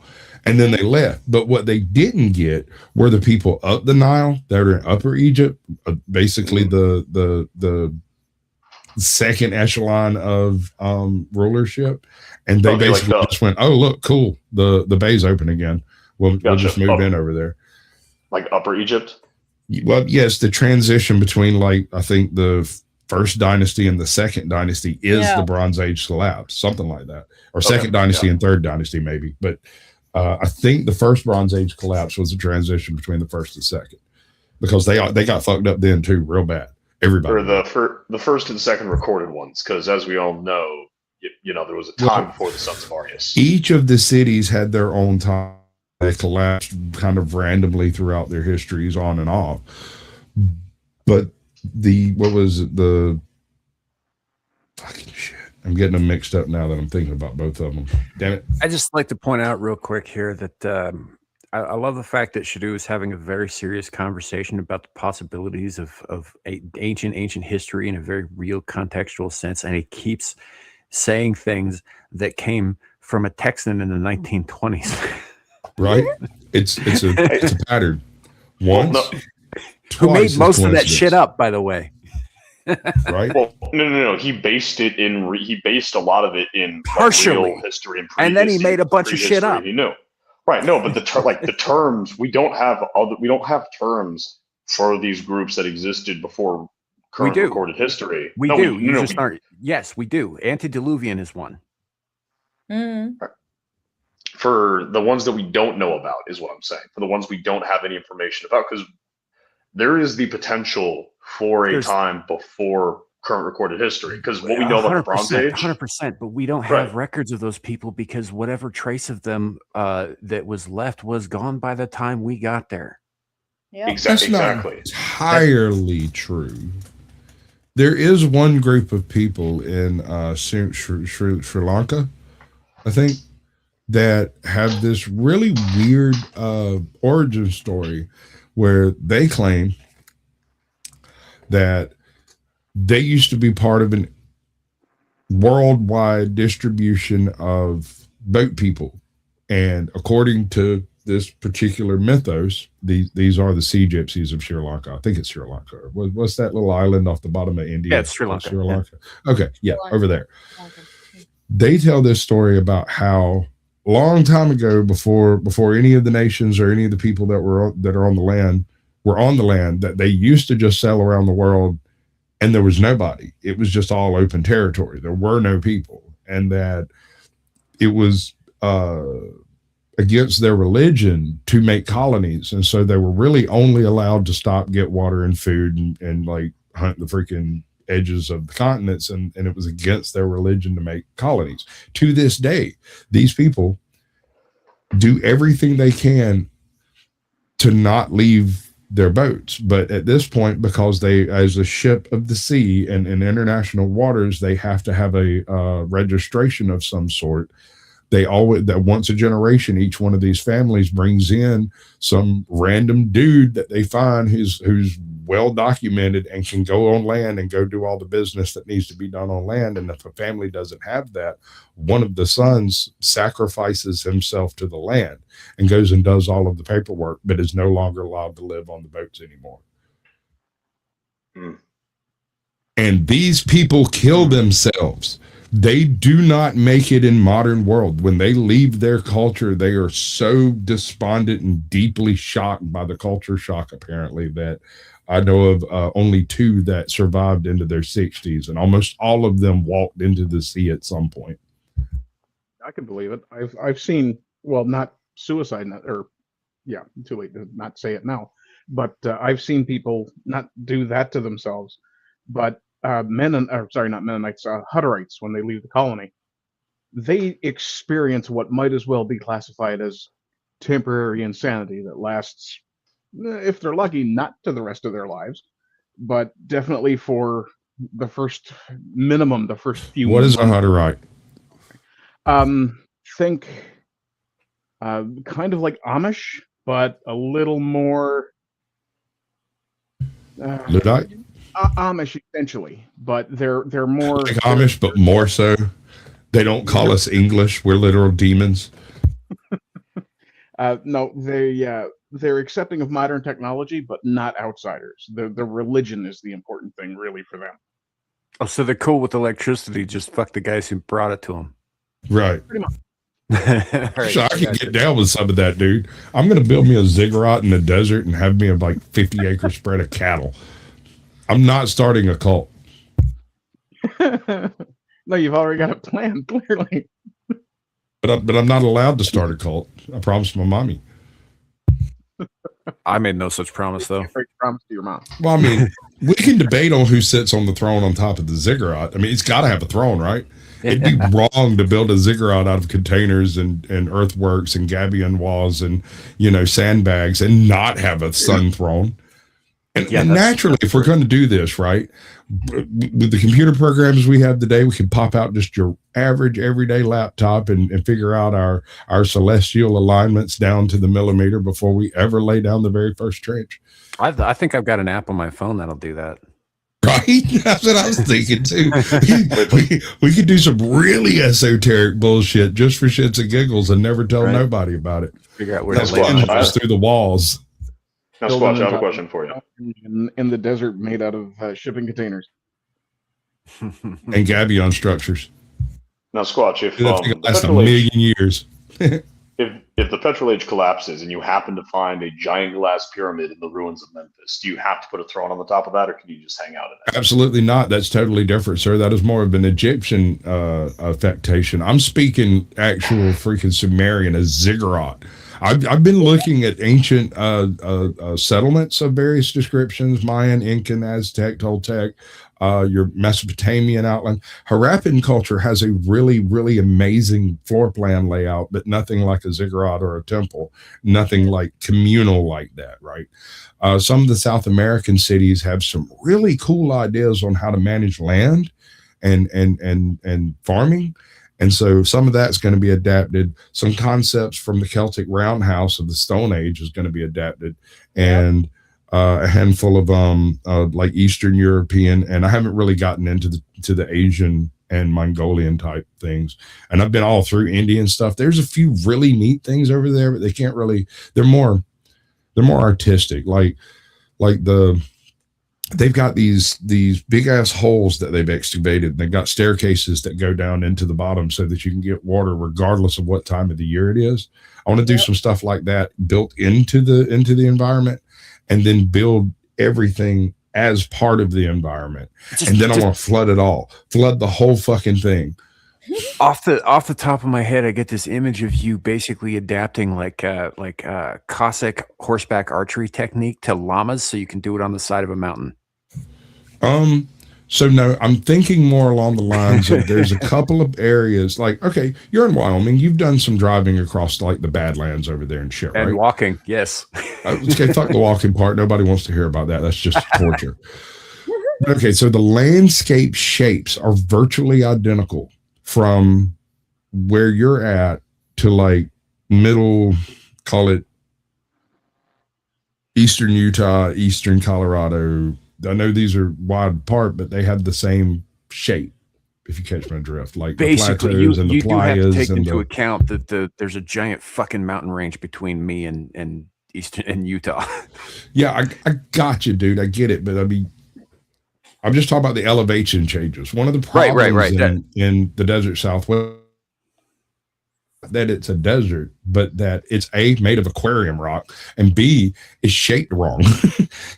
If you just alter the shape enough to retain water rather than slaking it off as quickly as possible, you can completely create a freaking a massive oasis of whatever design. And I want to find a place where there is a huge flash flood risk, right? And I'll build a big fucking lake with an island in the middle of it. And the first time it flash floods, it just won't go any further, and design everything to shed water above that point. That way, the lake is big enough to last for several years without needing refill. And when the flash floods come through, they just refill the lake. You definitely need to look into Aztec barge techniques then. I was looking at, what do they call them? The mostas.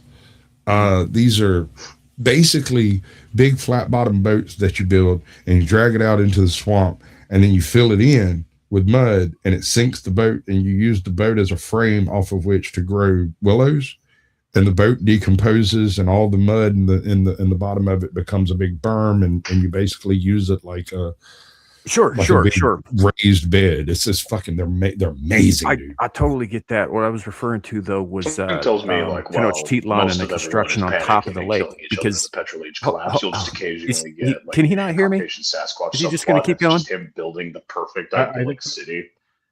Like you'll cut to like he can't hear a goddamn thing. Nuclear bunkers. He has no idea you're talking, Sam. You can't hear Sam, can you?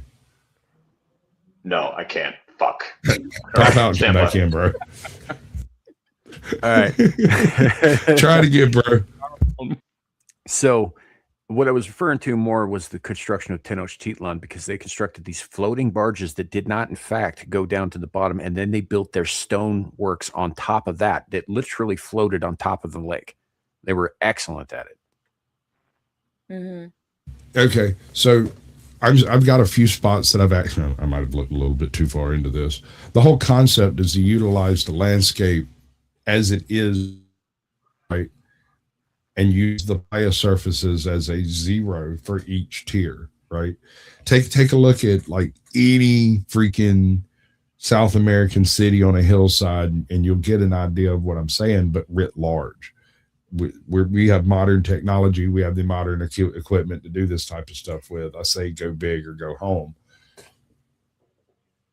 Basically tripping up I want to trip a flash flood. Mm. Trip it, knock it into a teacup.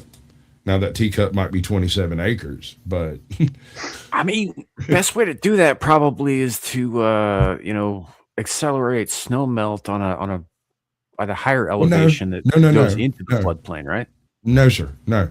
I want. There are places all throughout the desert Southwest where every year or every other year, 1 trillion gallons just come touring through a freaking canyon somewhere, right?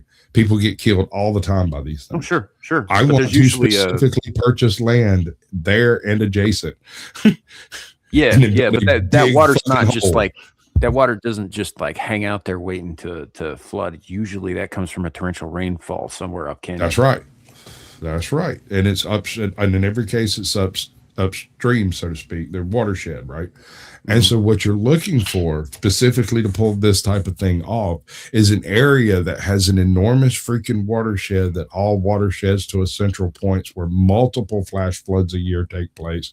And then you dig a big ass fucking hole and manage the water above that line, just like a beaver would. Yeah. I repeat what I said. Everyone's going to be having their barely surviving post-petrol age collapse subplots, and Squatch is just going to be building the lost city of Squatchlantis. Yeah, we're not calling it that. I'm thinking Sasquatch Springs rolls off the tongue. Otisville. Call it Otisville. No, man. Going back to what the guy was saying, I mean, he's basically preaching, saying like, I can't take that guy seriously. The Republic of Sasquatch. No, I'm talking about the Republic. The Perry dude. Yeah, I can't take. Well, it's Republic of Sasquatch, just like the Republic of Dave was. Everyone voted for Dave. Is Sasquatch having a separate? Is Shadow having a separate conversation from the rest of us? He might be. Can you hear Sam now? Yes. Okay. Anna, what were you saying? Beverage. I'll figure it out. I was saying that I can't hear Anna now. Fuck. Oh, that explains it. Yeah.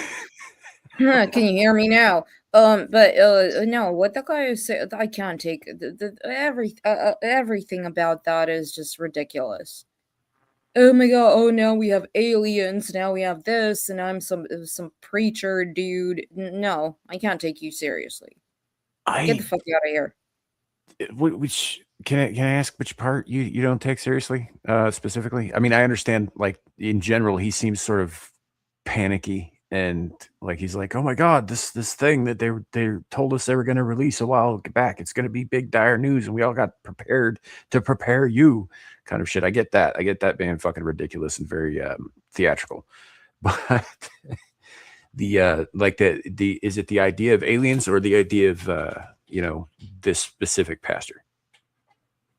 No, I don't like what he's wearing. Yeah, that tracks. I don't like his shirt. It's weird. Yeah, it wasn't a good look for anybody. So. I said in chat earlier, I thought that the mess on his shoulders looked like the sigil of House Greyjoy. Exactly.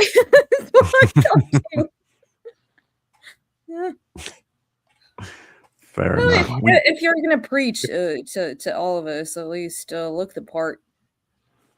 Yes, this gentleman. Let's take a look at his hot couture.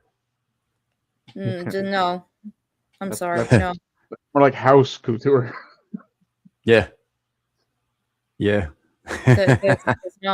not gonna listen to anybody who looks like that. Sorry. Art Bell and that guy from Diners, Dives, and Drive-Ins had a baby. Guy Fieri. Yes. All right, Shadu, can you hear everybody now? I can hear everyone but Squatch, but I think that's just because he hasn't talked since. I'm on the phone. Okay, now I can hear Squatch. Okay, good. All right, we cool. Oh man, it is kind of interesting though that we get to we start the conversation with a supposed reveal about aliens among us, reptilian aliens specifically among us, and we spent the last 30 minutes talking about ancient civilizations. Yeah. Well, it's because of the alien thing, just like no, It's really not interesting. It's our only source for experience in what humans do when they encounter other cultures of any type, right? Mm-hmm. And prehistory tells you a very big story about how we might not only kill them but also eat them. Yeah. Or breed them out of existence. See the Neanderthals. I would be extremely disappointed if aliens showed up on the planet and somebody's redneck grandmother didn't wonder, I wonder if that's good with biscuits and gravy. Biscuits and gravy, damn right. A little bit of corn syrup. My grandmother is unfortunately in the ground many, many years, but I'm sure she would be among the first to line up to see if that was the case. Just to see, you got to know, man, because To Serve Man is not the only cookbook in the world. See, I'm personally hoping these are the kinds of aliens that want us to fight their war for them. I'd love. That'd be really interesting. That'd be a lot of fun. You know they're remaking Event Horizon. Yes, it does. Full of piss. Why, Anna? Why? I don't know. It was because everything must be destroyed. No, that's like the one fucking good movie that Paul W.S. Anderson ever made. Exactly. I can't hear Anna now. What did she say? They're remaking Event Horizon. Okay, I never. You got to do something with. I don't know what is up with your audio settings, but if it's cutting out one of us, like for just you, there's something going on. Probably just muted me. It's I genuinely don't know what it is. Here, let me try plugging my phone in. Maybe it's a battery issue. No, it's a very good film. It's so good, and it explores a lot of the things we're talking about. It does. A lot of directions. I really think that we live in a simulation. I really do think that something is up with. I think that's optimistic. I think we live in an ant farm, and the kid who owns it has a big-ass magnifying glass. Yeah. I think Sam's right, but without the magnifying glass, and he forgot. Okay, I now have 3 Shadow of Hawks in there. Dude, you got to back out all the fucking way. You're cloning yourself in my backstage, man. What the fuck? That's why you can't hear. No, that's why Too many of you. Kick everybody out. No. That's the funny thing is I clicked the freaking exit button. It takes me to the Welcome to StreamYards screen. I did leave all the way. All right, I am kicking all of the extra U's out. Okay. They're like atoms. They're expendable. Now I've seen that happen. I've seen people duplicate before, but I've never seen triple.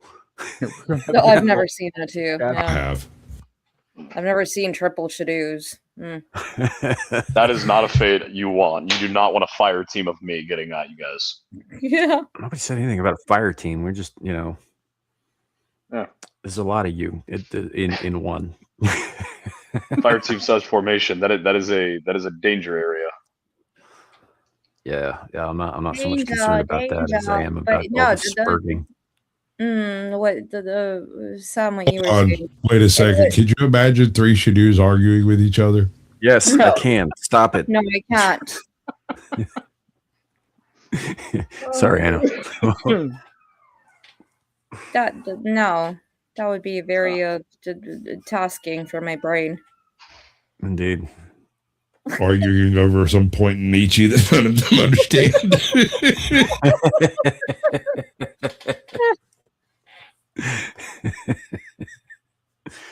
It's good. It's good. All right, man. I don't know. Whether the aliens are real or not, I happen to think that there's something out there. Have they visited us? Not if they're on our same level. No. The distance is too vast. But unless we're talking about, like Ardent brought up earlier, about extra dimensional rather than extraterrestrial, in which case maybe. But I don't necessarily think we would be able to see each other either. Different vibrations and all of that. Unless there's a method of them vibrating in such a way that they're able to interact with us. I mean, again, I think you need to watch the resonator. Okay, that doesn't change the fact that, like you said, there are. No, I mean it tackles this exact. Topic. Okay, I see. Yeah, no, I'm still standing by my statement about fairy stories and shit like that, like Dowseed and fucking Kelpie and shit. Sure. Also, Barbara Crampton's pretty topless in a lot of it, so there's a couple of old Japanese and Chinese stories that are who that is. Very, very indicative of things like alien abduction and alien visitation. What's the one of the sea princess? Is Sam just speechless, or did I? Okay, no, he's talking. Okay.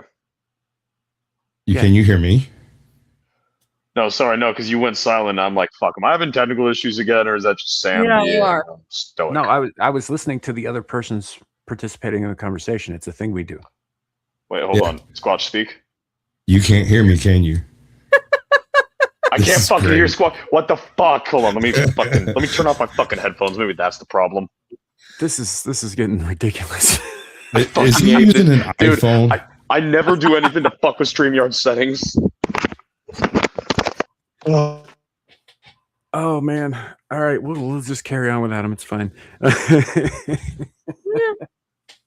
Go and fuck your shit. I never do anything to fuck with my StreamYard settings at all. Go and fuck your shit. And they're always fucked for some unbelievable reason. Squatch, speak. I've been speaking and yelling at you the whole fucking time. Get out. Wait, Go. I'll be back. Go. Be gone. Be gone. Yeah, just I know he's not being courteous, you know. I know he ain't. Right. To him, someone talking is a long, uncomfortable silence, and it drives him crazy. He's like, when weren't you talking, Sam? I was like, because Sasquatch was. I was listening. Like, is this not how you do? I mean, I should know by now. I've been streaming with that kid for like almost 4 years. I should know how he treats conversation. But yeah, but sometimes he is a little buttery bitch and does talk over people on purpose. So I mean, how do you know? That's true. All right. He's back. But this I time logged he's in. got the old. I logged in using my account instead of just using the guest shit. Let's see if this works. 1, 2, Can 3, you 1, hear me? 2, 3. Can you hear us? Okay, I can hear the Georgian, I can hear the Russian, and I can hear the outer dark creature. Can you hear How about the Devil? devil? Can you hear him? Can you hear Devil? Yeah, I am here now. The show can start. Oh, only an hour and a half late. Did you just flush? He flushed and turned his phone on. No, that was my roommate. No, that was my roommate. Don't lie to me. No, that was It my was roommate. Chips last week. This week he's taking a dump. No, that was my fucking that was my fucking roommate. I realized last second I need to manually switch it to my headphone mic so you guys don't hear the fucking everything going on in my room. All right. And right as I was pulling up the settings, he fucking flushed the toilet. Do you guys really think he uses the big boy toilet? He's probably got one of those squatty potties, but I hear that's better for your posture. So, Right. I mean, that's the shit I'm going to be using when y'all vote to send me to fucking Iran. So. Oh no, you'd be lucky to get a squatty potty out there, bro. You're gonna be burning shit, literally. I'm not going to be doing that. I'm not going to be doing that. That's true. That is true. You're going to be telling motherfuckers to go burn the shit and to shut up about their damn diseases. I'm not even having to tell those fuckers to do it. I'm just saying, hey, the shit needs to be burned. Figure out who does it, and the staff sergeant's going to go, okay, All it's right, some poor can fucking you PFC. Stop talking, please. Thank you. Okay. Thank you. Devil, what are you munching on? What am I eating? souls. Bears. Like I said, I'm a pretty big nerd when it comes to candy. I like gummy candies. let me hit you with the question from the top of the show then, because we more or less I think got everybody's basic grip on it, except for you having just come in an hour and a half into the show. Do you think that the possibility of extant life elsewhere in the universe, life like ours, mortal life, in any way contradicts Holy Writ, or something worth panicking about? No, because nowhere in there. Okay, isn't the whole idea that God left Jesus in charge, right, brother? in charge, right? So what, he went off and just took a nap? Maybe he's creating other worlds. Not to mention, I don't think anywhere in it says anything that he didn't create other life, right? So why would it take away your belief that there's a higher power that creates worlds and life and everything in the universe? It just makes no sense to me. I don't see why it would affect it at all. Fair enough. I only bring it up because there were certain alarmist pastors going around saying, "Oh my God." Well, they did the same thing when they came out with the Harry Potter books. Who gives a shit what those idiots think? Right. But the Harry Potter books, like, let's face it, not on the same fucking level in terms of reveals. It's just not. How dare you, sir? Those are masterpieces. Thank you. They're not even in regards to the level of children's books are they masterpieces. I'm just joking. Holy crap, still stand by my belief that in the event that aliens are real and there's any chance of any type of, physical contact between them, there will be a Southern Baptist with a cross trying to cook them fuckers into fucking crab cakes, saying, "I do dispatch of you by the voice of Christ, by the word of Christ, by the name of Christ. I'll make little lobster bisque." If there's any human alien contact, I'm most assuredly that Sasquatch will be the first one that tries to make contact with the alien woman. I mean, depends if she's smashable, or if there's some part of her that's smashable. I mean, let's be honest. Do you know that little irritating bit of skin around the edge of the vagina? It's called a woman. If there's one of those and there wasn't a woman, my sister can hook you up with some stuff. Just saying. Whoa. Some of them are even alien looking. I mean, but they're not attached. Stop to being the so ist.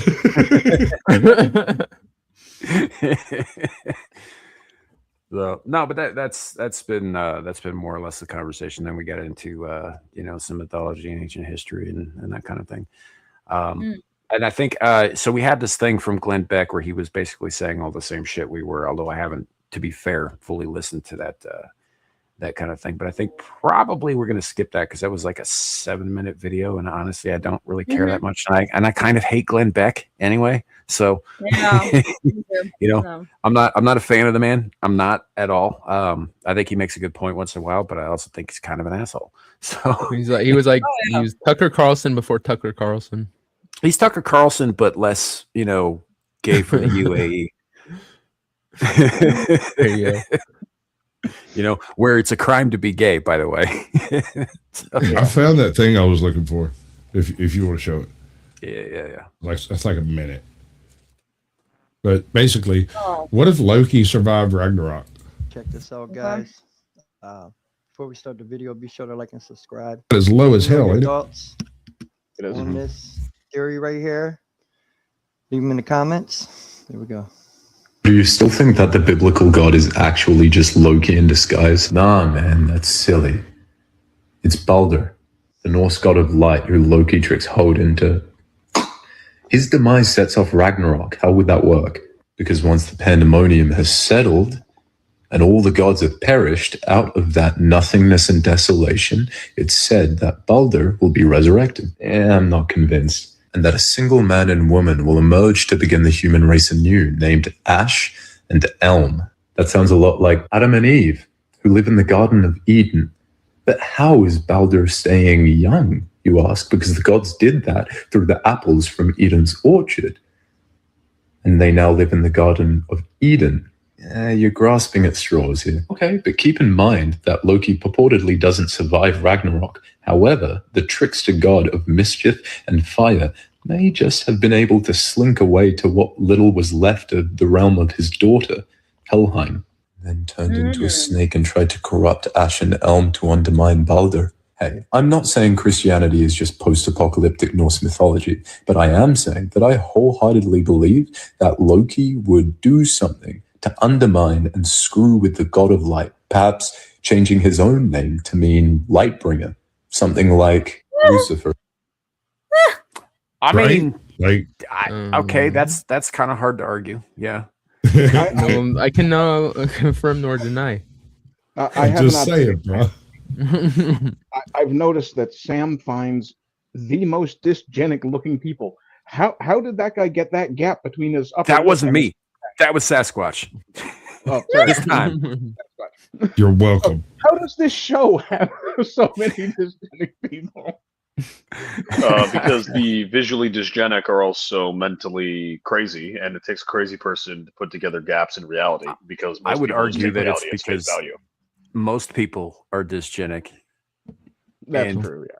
The proportion of them that ends up online, probably pretty high. Dysgenic gathers dysgenic. That I think explains why there's a YouTube collection of creates dysgenics on the show. Yeah. No, I think it just. I think it reveals I like have no right to talk about anybody's looks. I am the world's sexiest thumb, after all.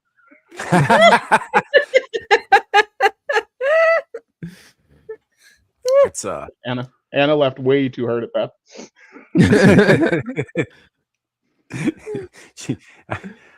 I can't refute that statement, man.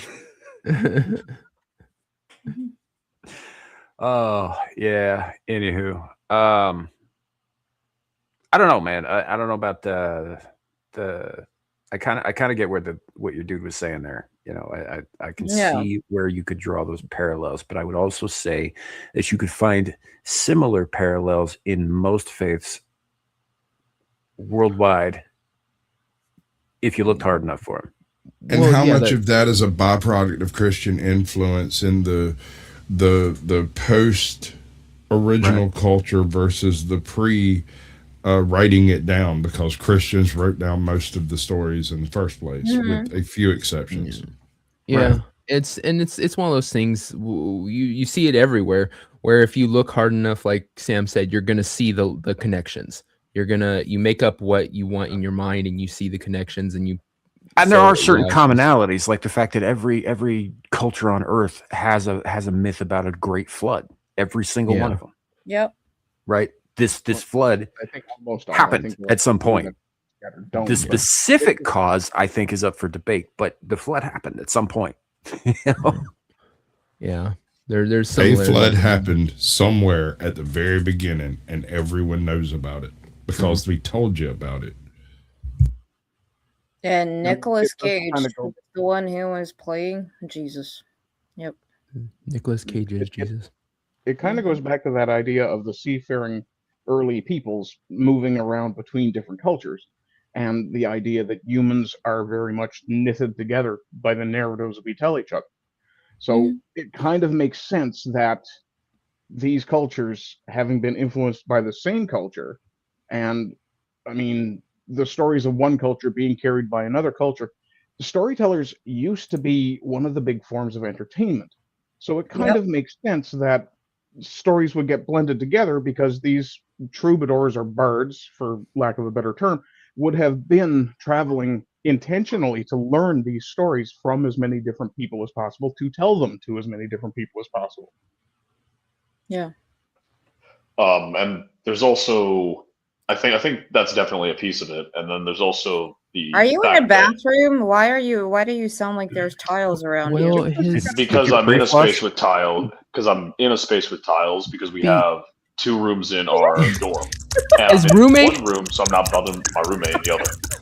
His roommate obviously got done with the bathroom, so yeah, he's in there using it. What?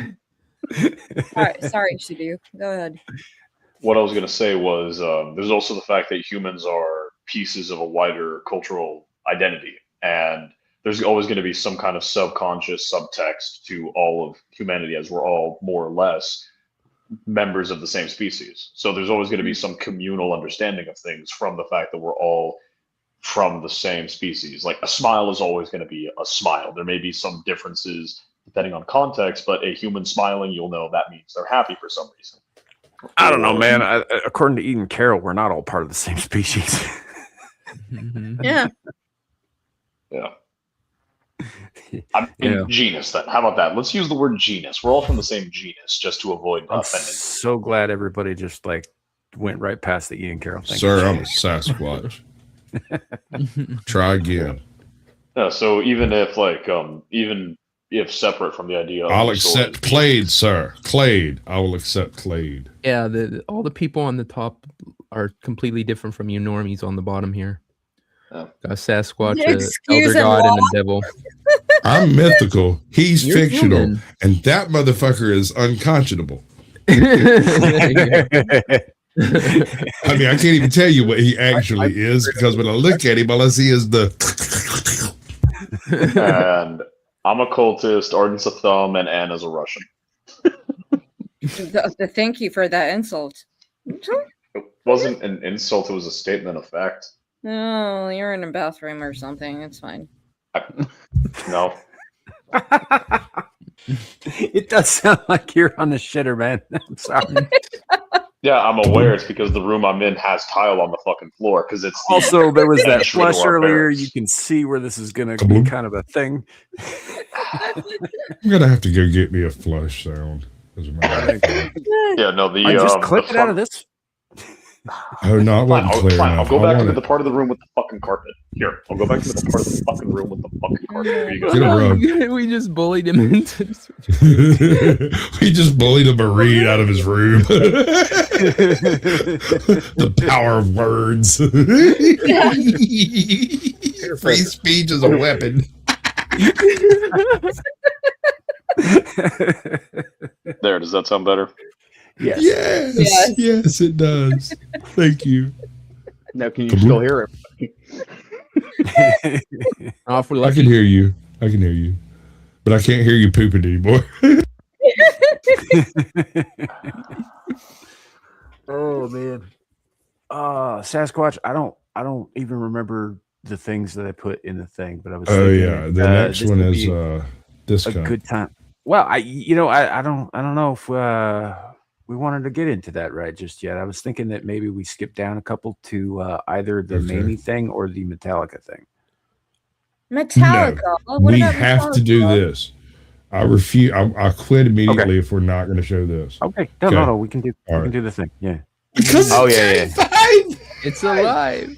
He's alive. I'm hanging out here with Sean, and we are looking at the absolute best Johnny 5 that has been built to date, certainly here in the U.S. Okay, I'm going to have a nerdgasm for a minute because I want you to take a really close look at what's hanging on the walls behind them. It is both the original Ghostbusters doohickey Maflunchy and the later one that was designed for the fucking show or whatever that never actually got used.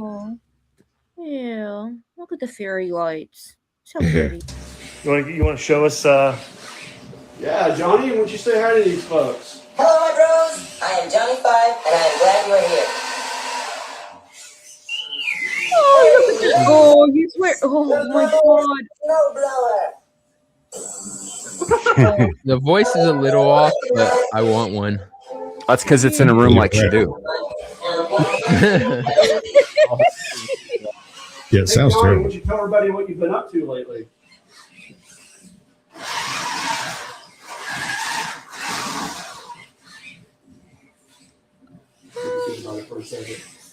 Oh, This is Short Circuit 2 Johnny 5, by the way.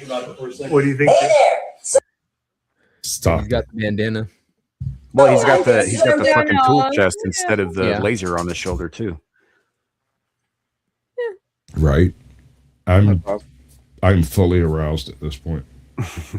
I'm talking baby's arm holding an apple. Oh, that's too cute. But again, it goes back to I think it was Sam we talked about when we actually start empathizing with robots, anything that looks like this, and we're like, oh, it's so cute, and I wanna. No, it's weird. That reminds me. Last night I watched The Creator, which kind of touches on Anna's point about how humanizing robots is really fucking weird and a really bad idea. Mm-hmm. Yep. Pop culture really- really program to accept the alien. But I can't help it. I just want to hug it. It's so cute. Yes, that's the natural human response, which is why you got to constantly never remind see yourself it coming. that is not a person, that is a threat, and it must be removed. That's Johnny 5, sir. He's alive. Overblown toaster. Anna, No disassemble. Anna, No you get to pick. disassemble You can Johnny either 5. have Anna, you can either have your feline apex predator or you can have your silicon apex predator. You can't have both. Why can't I Pick have one. both? Johnny Five loves cats. Sir, you are completely off base. You need to go watch some classic movies and come back and talk to us, okay? Yeah. I don't care. AI is evil. He risks his life to save a literal box of cats.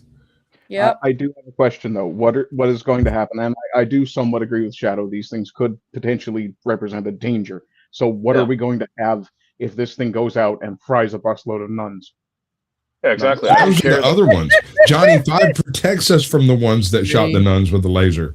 Yeah, listen, like 14th Amendment doesn't apply to freaking lug-nut Americans. I don't care that Uncle Sparks over there wants to help us out. He doesn't deserve to live. Can you not All hear right, you're starting to win me over, bud. I was trying to quote a line from the movie. The punchline of that joke is nun soup. Nuns kind of deserve it. I haven't watched the short circuit movies in a long time. What I do remember is that they are the only examples of artificial life from 80s movies that where it wasn't the threat. If you don't count batteries not included. But again, like I was fixing to bring up batteries not included. yeah. Oh my god, that's such a good film. And there's an argument that there's a threat there. Yep. But That's we true. always humanize things. We always empathize with it, even if it's a machine. I can't. It's cute. It's nice. And that's like, why it'll get you. Yep. Yeah, While you sleep. probably. But again, it's like one of those X-Files episodes when the machine was taking everything over and Scully Or it's was like like, it's like the program that locked down the building and started killing all the people inside. yeah. You're the reason why cars have headlights that look like eyes. Looks horrible. wondering what I needed to think for that. That there's something I humanize it. I don't know why. Maybe it's the bandana.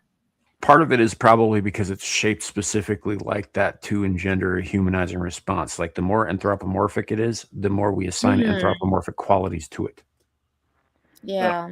It may be also that Anna's biological clock has begun banging like a gong.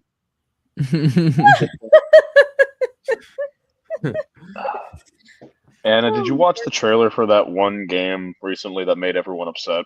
The one with the cute little robot. The cute little robot girl that made like a bunch of people be like, I want to be Pragmata. dad. Pragmata, yes, that one. Yeah. Did you watch that trailer again recently? No. Okay. But no, fishing. I'm fishing. In the woods. She kills people. Yep. Allegedly. Best place for it, really. In Minecraft. All right, bring this up right quick. This is the this is the question of the day. So Forbes, Get the fuck Put out this of thing- No, they are not. No. I wouldn't even argue they were. All right. I mean, Nope. I hear you, but there's one thing that they did that has never been matched or surpassed, and that was the concert in Russia that shut down half the country because everybody left work. They were like, "Oh, Metallica's in Moscow," and every Russian with a car or a thumb went to Moscow. Yeah, there was over 1 million people in that crowd. no, I will Yeah, not it's deny wild. that they have had some gangbusters shows. Right, they are definitely mega stars. They are I'm not the greatest band of all time. I agree with you, Anna. That's where I'm going with this. I was like, I do see the impact that they've had, despite the fact that their first 3 albums were only a success because they stole Dave Mustaine's material. I do get that. But at the same time, you know, if you're specifically even metal bands, greatest metal bands of all time, and we're just gonna like fucking look the other way, like Black Sabbath didn't start the whole ball rolling. Exactly. Iron Maiden. AC/DC. AC/DC. Priest. Oh, That's my a flush, God. motherfucker. Wow. Did you make Boom Boom? I hate you, Squatch. I needed a flush I sound. hate you so much. Oh, that was I hate you so you. much. Okay, I was sitting here. I'm thinking. I'm like, Shadow. What the fuck, man? My plan is working perfectly. Yeah, no, I'm I'm in a corner of my room, so you guys don't have any audio problems whatsoever, and y'all are still doing your under own a shit. blanket so we can hear them. Oh, God. I have no idea what that was. Wait, hold on. Are you telling me that we have bullied a Marine into the corner of his room, sitting alone? Oh, God. Just don't start cutting, brother. It ain't worth it. You didn't. We were just I was joking. trying to be Go back to respectful. shitting on the pot and not in the corner. I of your know. room, dude. That's I was the trying to be funniest respectful and part, give you bro. guys That's decent audio. the funniest part. There was no bullying involved. Evanescence, no, I don't like Evanescence. I really don't. I have a problem with them, do. but greatest. I like them, but I would never say they were anywhere The near greatest, level yeah. of The They're metal not even the greatest of the year they were popular. What are you talking about? Or the genre that they're part of. The I vote greatest metal Sabaton. band. Oh, I'm gonna go with Iron Maiden. Metal band. I got an interesting hairband story. This struck me as really funny. Uh-huh. I got a buddy of mine who works with AI and stuff, and he does stuff for businesses. They send him shit. Anyway, that's what he does. And we were backstage drinking and talking shit back and forth. And I asked him, I was like, tell your little AI buddy to whip us up a generic 1980s hairband. And it gave me the Quiet Riot 1978 cover. And he didn't believe that I recognized the cover. And I was like, no, that's Quiet Riot. And he was like, no, this is what the AI gave me. I was like, that's Quiet Riot. And that's like the 70-something cover. And I went and looked it up and sent it to him. And the only difference was they had changed the color and the stripes on the various shirts. That was it. All right. And it struck me so funny that I immediately texted my brother. It was like, when I told AI to send me a generic hairband from the 80s to make one up, a fictional one, it created from whole cloth Quiet Riot. But you do know why people wear hairbands, right? Oh my God. Did that just happen? Yep. Wear hairbands Yep. to hold their hair? Nope. Okay. We're going to learn something today still, man. Pay attention. Because you get headaches from all the drugs you do. Do you know? That's not why I'm getting headaches. I'm lost. I'll be honest. I don't know where we are in the woods or where Anna's leading us to. I fear You're it's lost. Shoot. I'm scared, bro. Don't worry, Sam. We're gonna come across a linear danger area. Someone's gonna get painted as a casualty, and we're gonna have to carry Devil on a fucking. No, that's why you wear fucking litter. headbands. When you play in bands, I see what By the way, you get headaches all the Let's do the time. last thing. we got. Hairband. Hold on. The drummer's always on some shit. But a hairband is specifically a glamour rock band from the 80s. No, it's not. Yes. It's actually there around your head to make you. Can be. That is a different type of If hairband. it's But tight around your head, it's like I don't need to listen to any of. Do you mean a headband? Yeah. Which I suppose you could call a hairband because it's a band that goes around your hair, but also a hairband is a type of music group. specifically US 80s big hair. Right? Like you're talking Guns N' Roses, you're talking like fucking that's Quiet Riot, Motley Crue, freaking Twisted the Sister. absolute definition Twisted of a Sister. hairband is Faster freaking Pussycat. Oh yes, yeah. Yeah, I'll give you that. That's true. I'll give you that. I love Guns N' Roses, by the way. They're very good. Everything except the spaghetti incident. Yeah, I'll give you that too. That wasn't awesome. Well, I heard a story, and I don't know if it's true, but the spaghetti incident was a byproduct of them demanding the corporation demanding another album, and them going, okay, and then a bunch of crap onto some napkins and going and recording an album. It's kind of funny how often that actually happens with bands in the 80s. Yeah. So, especially in the punk scene. Oh yeah. And you got to keep in mind, this was also the time period when Homeboy was screwing the record producer's wife. Right. Yeah. So like he could have tossed up any kind of easy layup and they'd have printed it. Yeah. Yeah, when Kurt Cobain said like I want nothing to do with Axl Rose, Like that guy is. But I do like the music. He's a hedonist. Yeah. Well, that's exactly it. Freaking Guns N' Roses love the music. Axl Rose could go fuck himself. Yep. I think y'all are judging him harshly. He's a hedonist, an admitted hedonist. Yes. He wears a bandana over his head, though. Devil. Back to the hairband. Just to keep the bitches out of his eyes. A slouchy beanie, thank you, and nothing like a headband that. Like half of these guys were Weird hedonists, tool and the ones that fucking- weren't were so doped up. It was kind of amazing they were able to perform on stage. You know, that's no excuse. He was a hedonist. He's also an asshole. Yes, most hedonists are. They are completely self-serving and do whatever. Right, feels but in good his the moment. case, those are They're two just separate yet this side of the complementary nihilist. things.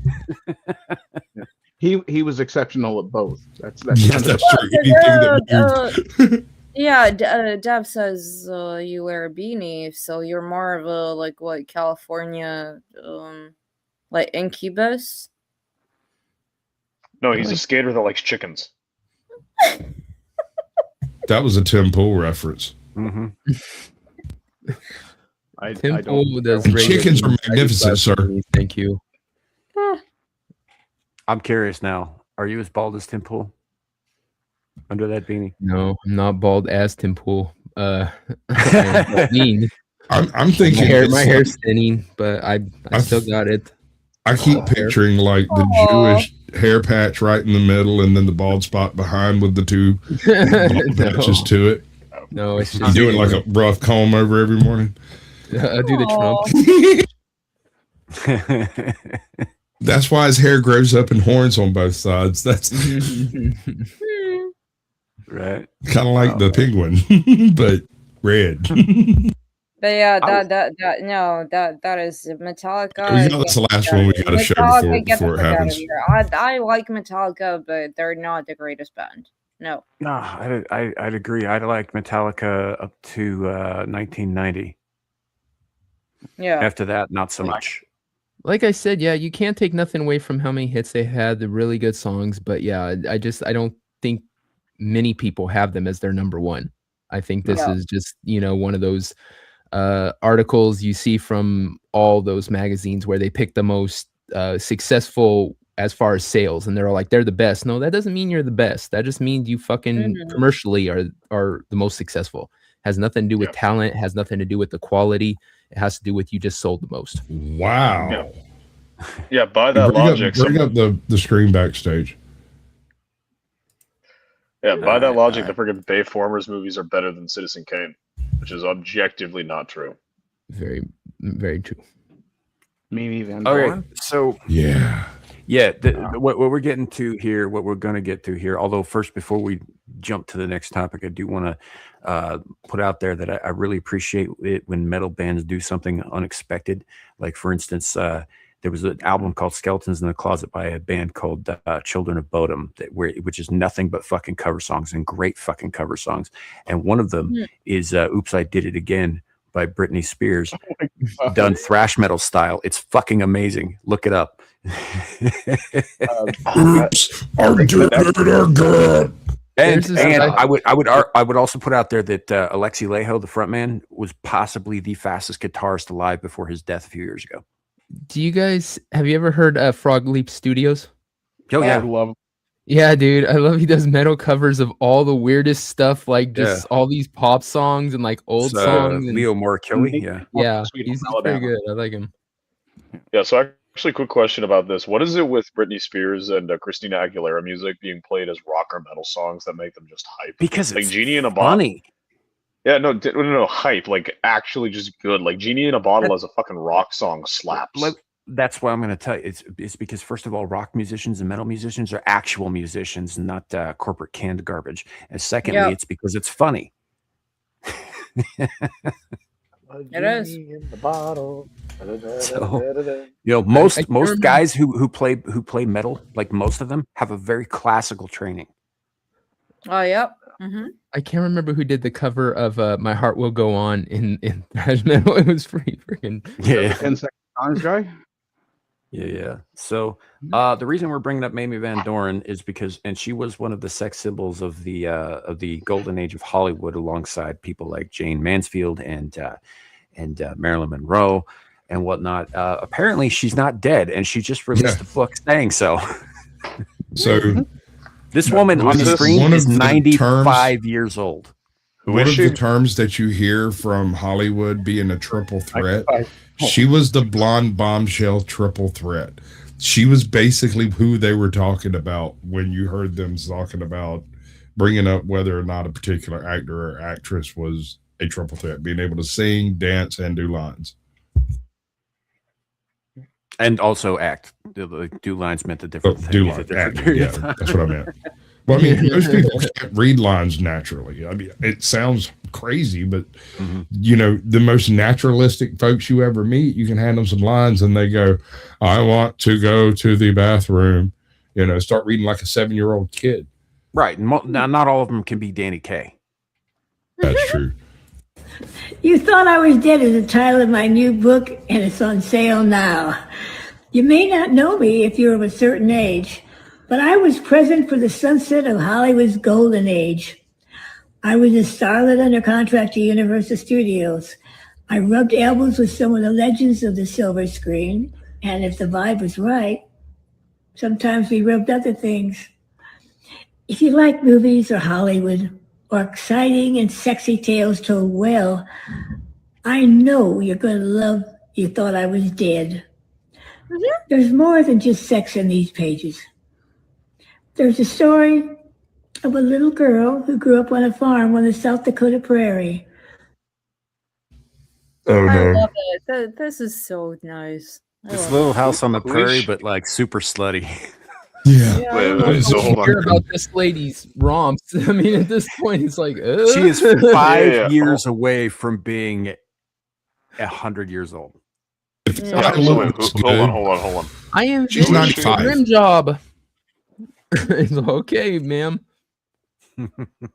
So wait, like who? I don't recognize the name. I don't recognize the woman. Who is this? Well, you wouldn't. Way before your time, buddy. This is before our time. This is before fucking my dad's time, pretty much. Oh, okay. She was famous when my parents were children. Yes. She, like I said, the original, one of the original blonde bombshells of Hollywood. This is one of them. Gotcha. So when the sons of Atreus were getting ready to take Illyria, I gotcha. We're not that fucking old, prick. Aren't you? She was famous in the 50s. Yeah, back in the good old days. She could have played Helen of Troy. She was in near miss for that role. Pretty sure she had Sammy Davis Jr. at some point. No. She almost certainly had Sammy Davis Jr. or Rusty Trombone. Squatch. No, she couldn't. She doesn't have enough melanin, and her cheeks aren't all fucked up. In the 50s. Yeah. Check cheeks are kind of fucked up though, because it's all. I mean, her plastic surgeon does good work, but you can't really hide 95. No. Yeah, and the filter. The filter is also. I know you can't tell through StreamYard, but there's a filter. As soon as she speaks, you know she's 95. I'm sorry. Yeah, and that's not her real hair, guys. Are you sure? Who dodged an orphanage and through the global accident called World War II, came to live in Hollywood.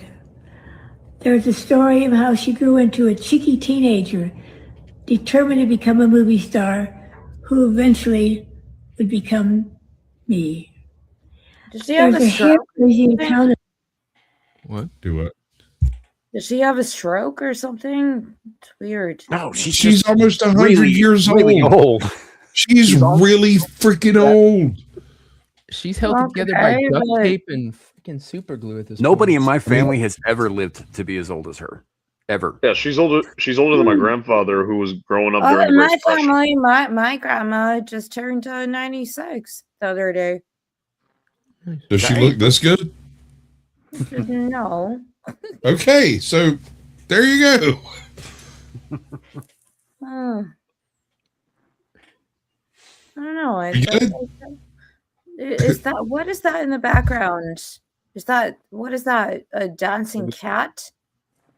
No, it's a It is movie. a picture of her in a white dress in front of a bunch of movie lights shining on her on stage when she was like 22.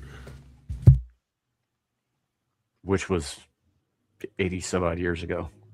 If I was 95, she looks good.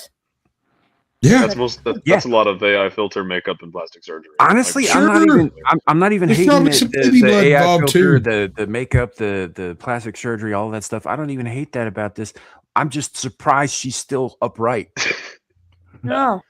Look, man. She went through the drinking era of the 50s, the dope era of the 60s, the heroin era of the 70s, the meth era of the crack era of the 80s, the meth era of the 90s, and she's still kicking, yo. Yeah. That's impressive. And I did not realize that it staged out exactly that well.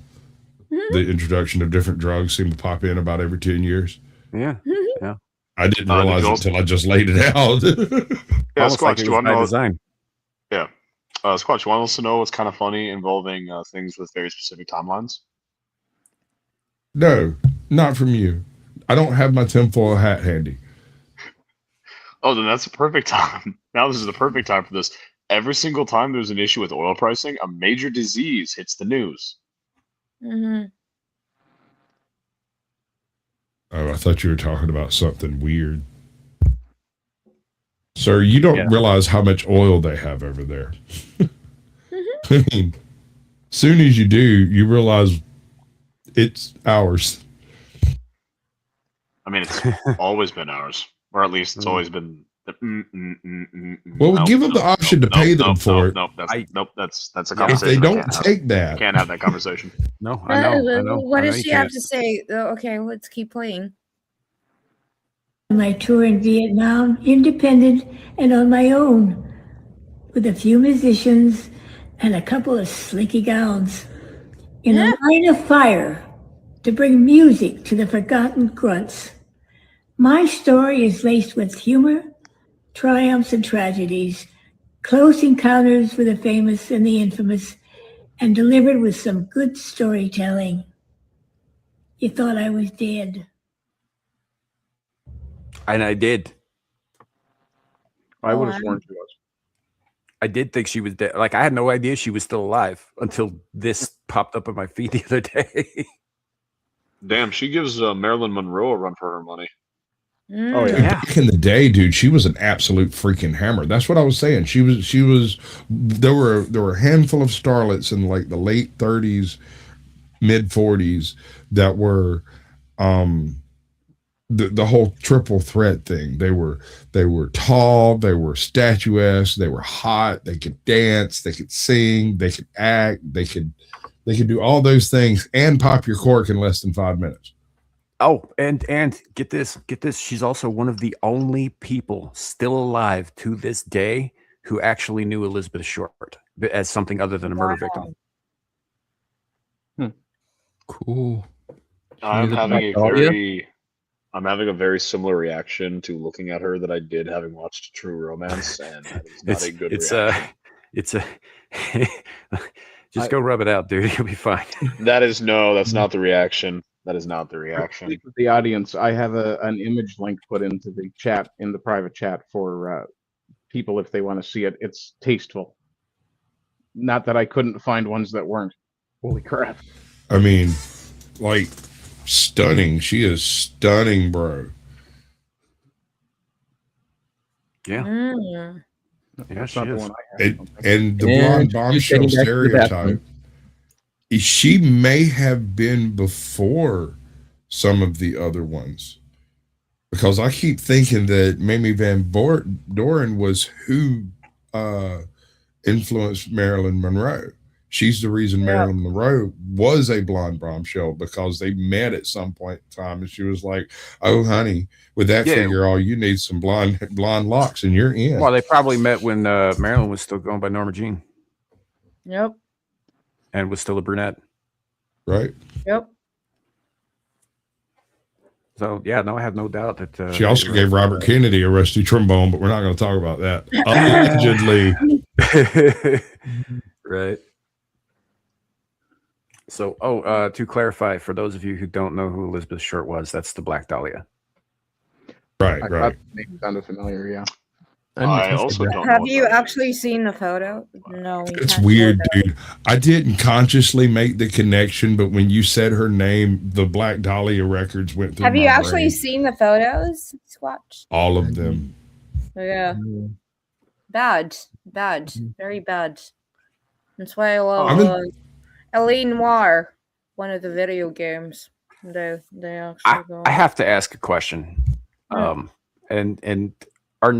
I apologize for bringing this up because I know it's in the private chat, but what the fuck is a panic ass? Flat. She has no bump. But oh yeah, we just call it secretary ass in the States because they're sitting on it all the time. Are you saying she has no booty? Have you nice booty? Have you played L.A. Noire? Yeah. Have you There's played no bubble L.A. in Noire? No. No, I haven't. So nobody's played L.A. Noire. Oh God. I think I I'm not a played massive fan of noir. of it years and years ago. No, it's done by the same people that do Rockstar GTA. Wait, what? Why did they kill this woman? Why was she? No one knows. That's the whole mystery of it. You have Elizabeth Short. You're a detective. You're going around Los Angeles basically, and in the 1940s. It's really good. It's a good game. Sorry, I'm going back to gaming. Whoopsies. It's totally totally fine. I haven't played those games myself because I'm on one that is like crack that I can't tear away from. But choppy. Yes. What is this? That's. Oh, never mind. I see. We're not bringing that up. No, we're not doing that one. I mean, there it is again. Anyway, Shadu, I think you definitely need to go spend some time in your local bathroom and get whatever that is worked out of your system. Sorry, no, I'm reading about the I'm reading the autopsy for Elizabeth Short. Oh, dude, that is a rabbit hole. Oh God, yeah. Dude, you're gonna be thinking about that shit on your morning run 2 years from now. You need to, if you're going to get into that sort of thing, then you need to not only, I mean, yeah, definitely go down that rabbit hole, but also to look up the George Reeves deaths and the circumstances surrounding that. George Reeves. Yeah, he was the most famous of the Supermen before Christopher Reeve. I gotcha. So, and I don't think they're related. No, not at all.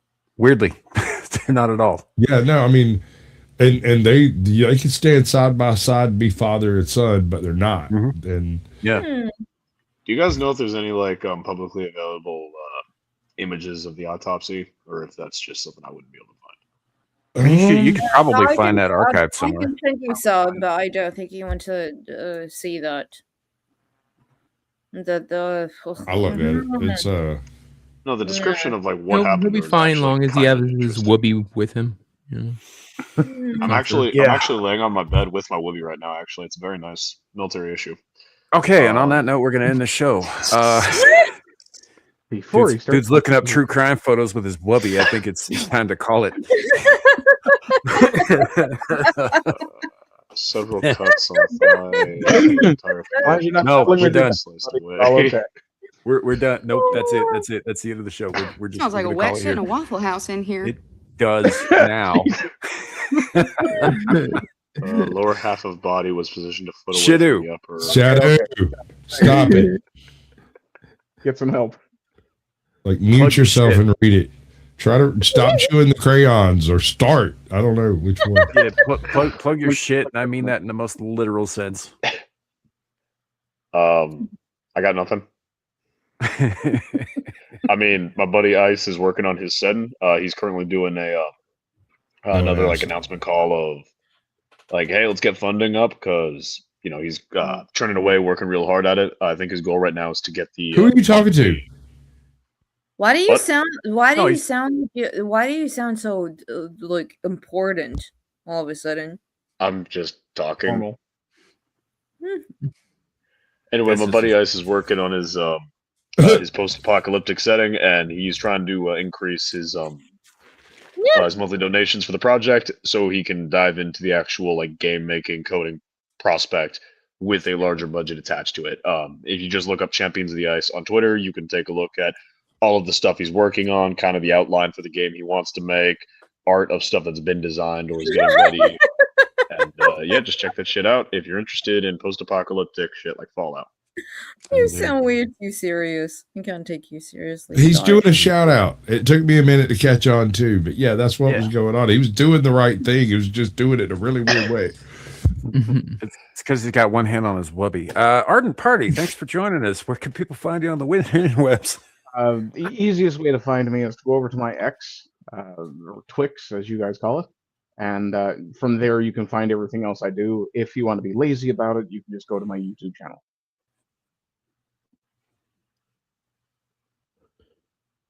Nice. Nice. Still there, Sam? I think Sam glitched out. Yeah, I'm here. Okay. A second. Normally, my shill takes much longer, but I worked it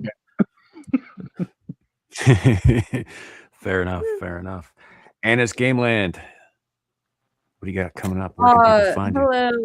Hello. Thank you everybody for spending the time with us. I will continue playing Crimson Desert. Oh, I learned a new move today. But I don't understand. People say there's a lot of cats. I've encountered like a few, maybe, but I'm just trying to figure out how to actually fish in this game. So yeah, you can check me out on Honest Gameland, on my Twitter, whatever. But I'm gonna be playing Crimson Desert. It's good. It's a good game. Awesome sauce. And then you can also check me out on the Full Aussie, where we do funny things, and yeah, just I don't. Australian way. I can't get over the fact that, like, Jesus Christ, why am I a Scottish man walking around and then there's like people asking me to do things for them? We're talking Crimson Desert. Folk. Yeah, Just I was for all like, context. whoa, Anna. I was about to say, damn, that's a really good voice changer. Earlier. Yeah, That's a real good voice changer and a real good wig. I the only answer I got for you, Anna, is that the actual story is not great. The main story. Thank you very much. So yeah, It's not well put together at all. that was all. So, but yeah. Go check out Anna's channel and Arden's channel, and even if you're so inclined, Shadoo's channel, because there is content on there. He just hasn't uploaded anything in quite some time. Sasquatch, do the thing. What did I do? So tomorrow, 8 p.m. Eastern, we'll be on the Blast Radius, Captain Curmudgeon. We go over basic stuff that happened in the past week. Aliens! And on Tuesday, I'm going to be doing the Naughty Corner with Ajot. Things have changed. She's taking control. She thinks it's cool, and it's going to be whatever she says happens, because I don't have any creative control at all of that anymore. Good luck. Hope it's good for you. I'm going to try to get culture corrections in for an interview Thursday, assuming she doesn't have to drive her kid halfway across the state. But we'll see about that later. And you can find that on my channel post. Beyond that, I'll be here and elsewhere. Powdered Dusty's on any random night until about 2 a.m, and then I'd clock out because screw all that drama shit that much. Right? Yeah. Thank you. Come again. Indeed. Do not redeem. Jesus. Devil, speaking of not redeeming, what do you got coming up? Nothing. The pub every Friday going Saturday. That's it. Well, it's short and sweet. Oh, come on, Dove. What? Don't call him Dev. Be- That's an insult. Be a little bit more enthusiastic. The pub every Friday going to Saturday. Ooh. I actually have a whole video where we're trying to talk him into being enthusiastic with his intro from the Engage days. If you guys are interested, it's under the video section. It's the one where Devil's face, which looks a lot like a very red Danny DeVito, is pasted over Eeyore on the thumbnail. Isn't that about the same time that you have the the show clip tonight? Isn't that about the same time? Another episode of The Next Generation. It's the one where the captain saves the day. No, we don't do that kind of shit. No. Sam, isn't that about the same time that you got the prawn clip of Anna? A couple weeks before, I think. Okay. So, but either way, yeah, that video is also on the channel, and Anna hates me for it, but it's still funny. So, that said, I guess it's up to me. I will be helping out over on Exiled Lioness 2 tonight in about 3 hours on her channel. After that, we will be doing more of what Anna was just complaining about, Crimson Desert. It'll be late. It'll be very late, and it'll probably be a long one because I am an addict and I don't have to be anywhere tomorrow. So it's going to be a thing throughout the next week. We also will be back next Friday for Abyssal Musings. I will most likely be on the pub after that, but there will not be a Screaming into the Void next Saturday because I am not going to be home. I got family obligations, so I'll be going off to do that stuff. So otherwise, usual shit applies. Thank you, everybody on the panel, for being here. Y'all are awesome. This has been a lot of fun for me personally. You know, I'm less concerned with you guys, but for me, it's been great. Yeah. And everybody in chat, thank you guys very much for hanging with us and all that stuff. Also, don't forget, pinned at the top or bottom, depending on where you are, of the chat is the Give Send Go link for Gal and her brother. We're still trying to get that up, get to the goal of 6K, which I believe is reasonable and doable. So, and I think currently it's at 4,135, somewhere in there. So not that far off. So share that out if you would. If you don't, if you can donate, please do. If you can't, don't worry about it. Just let people know that it's there. Spread it around a little bit, like herpes on the internet. So, thanks for coming. Have a great night. Appreciate all of you guys. Bye, everyone. Bye, everybody.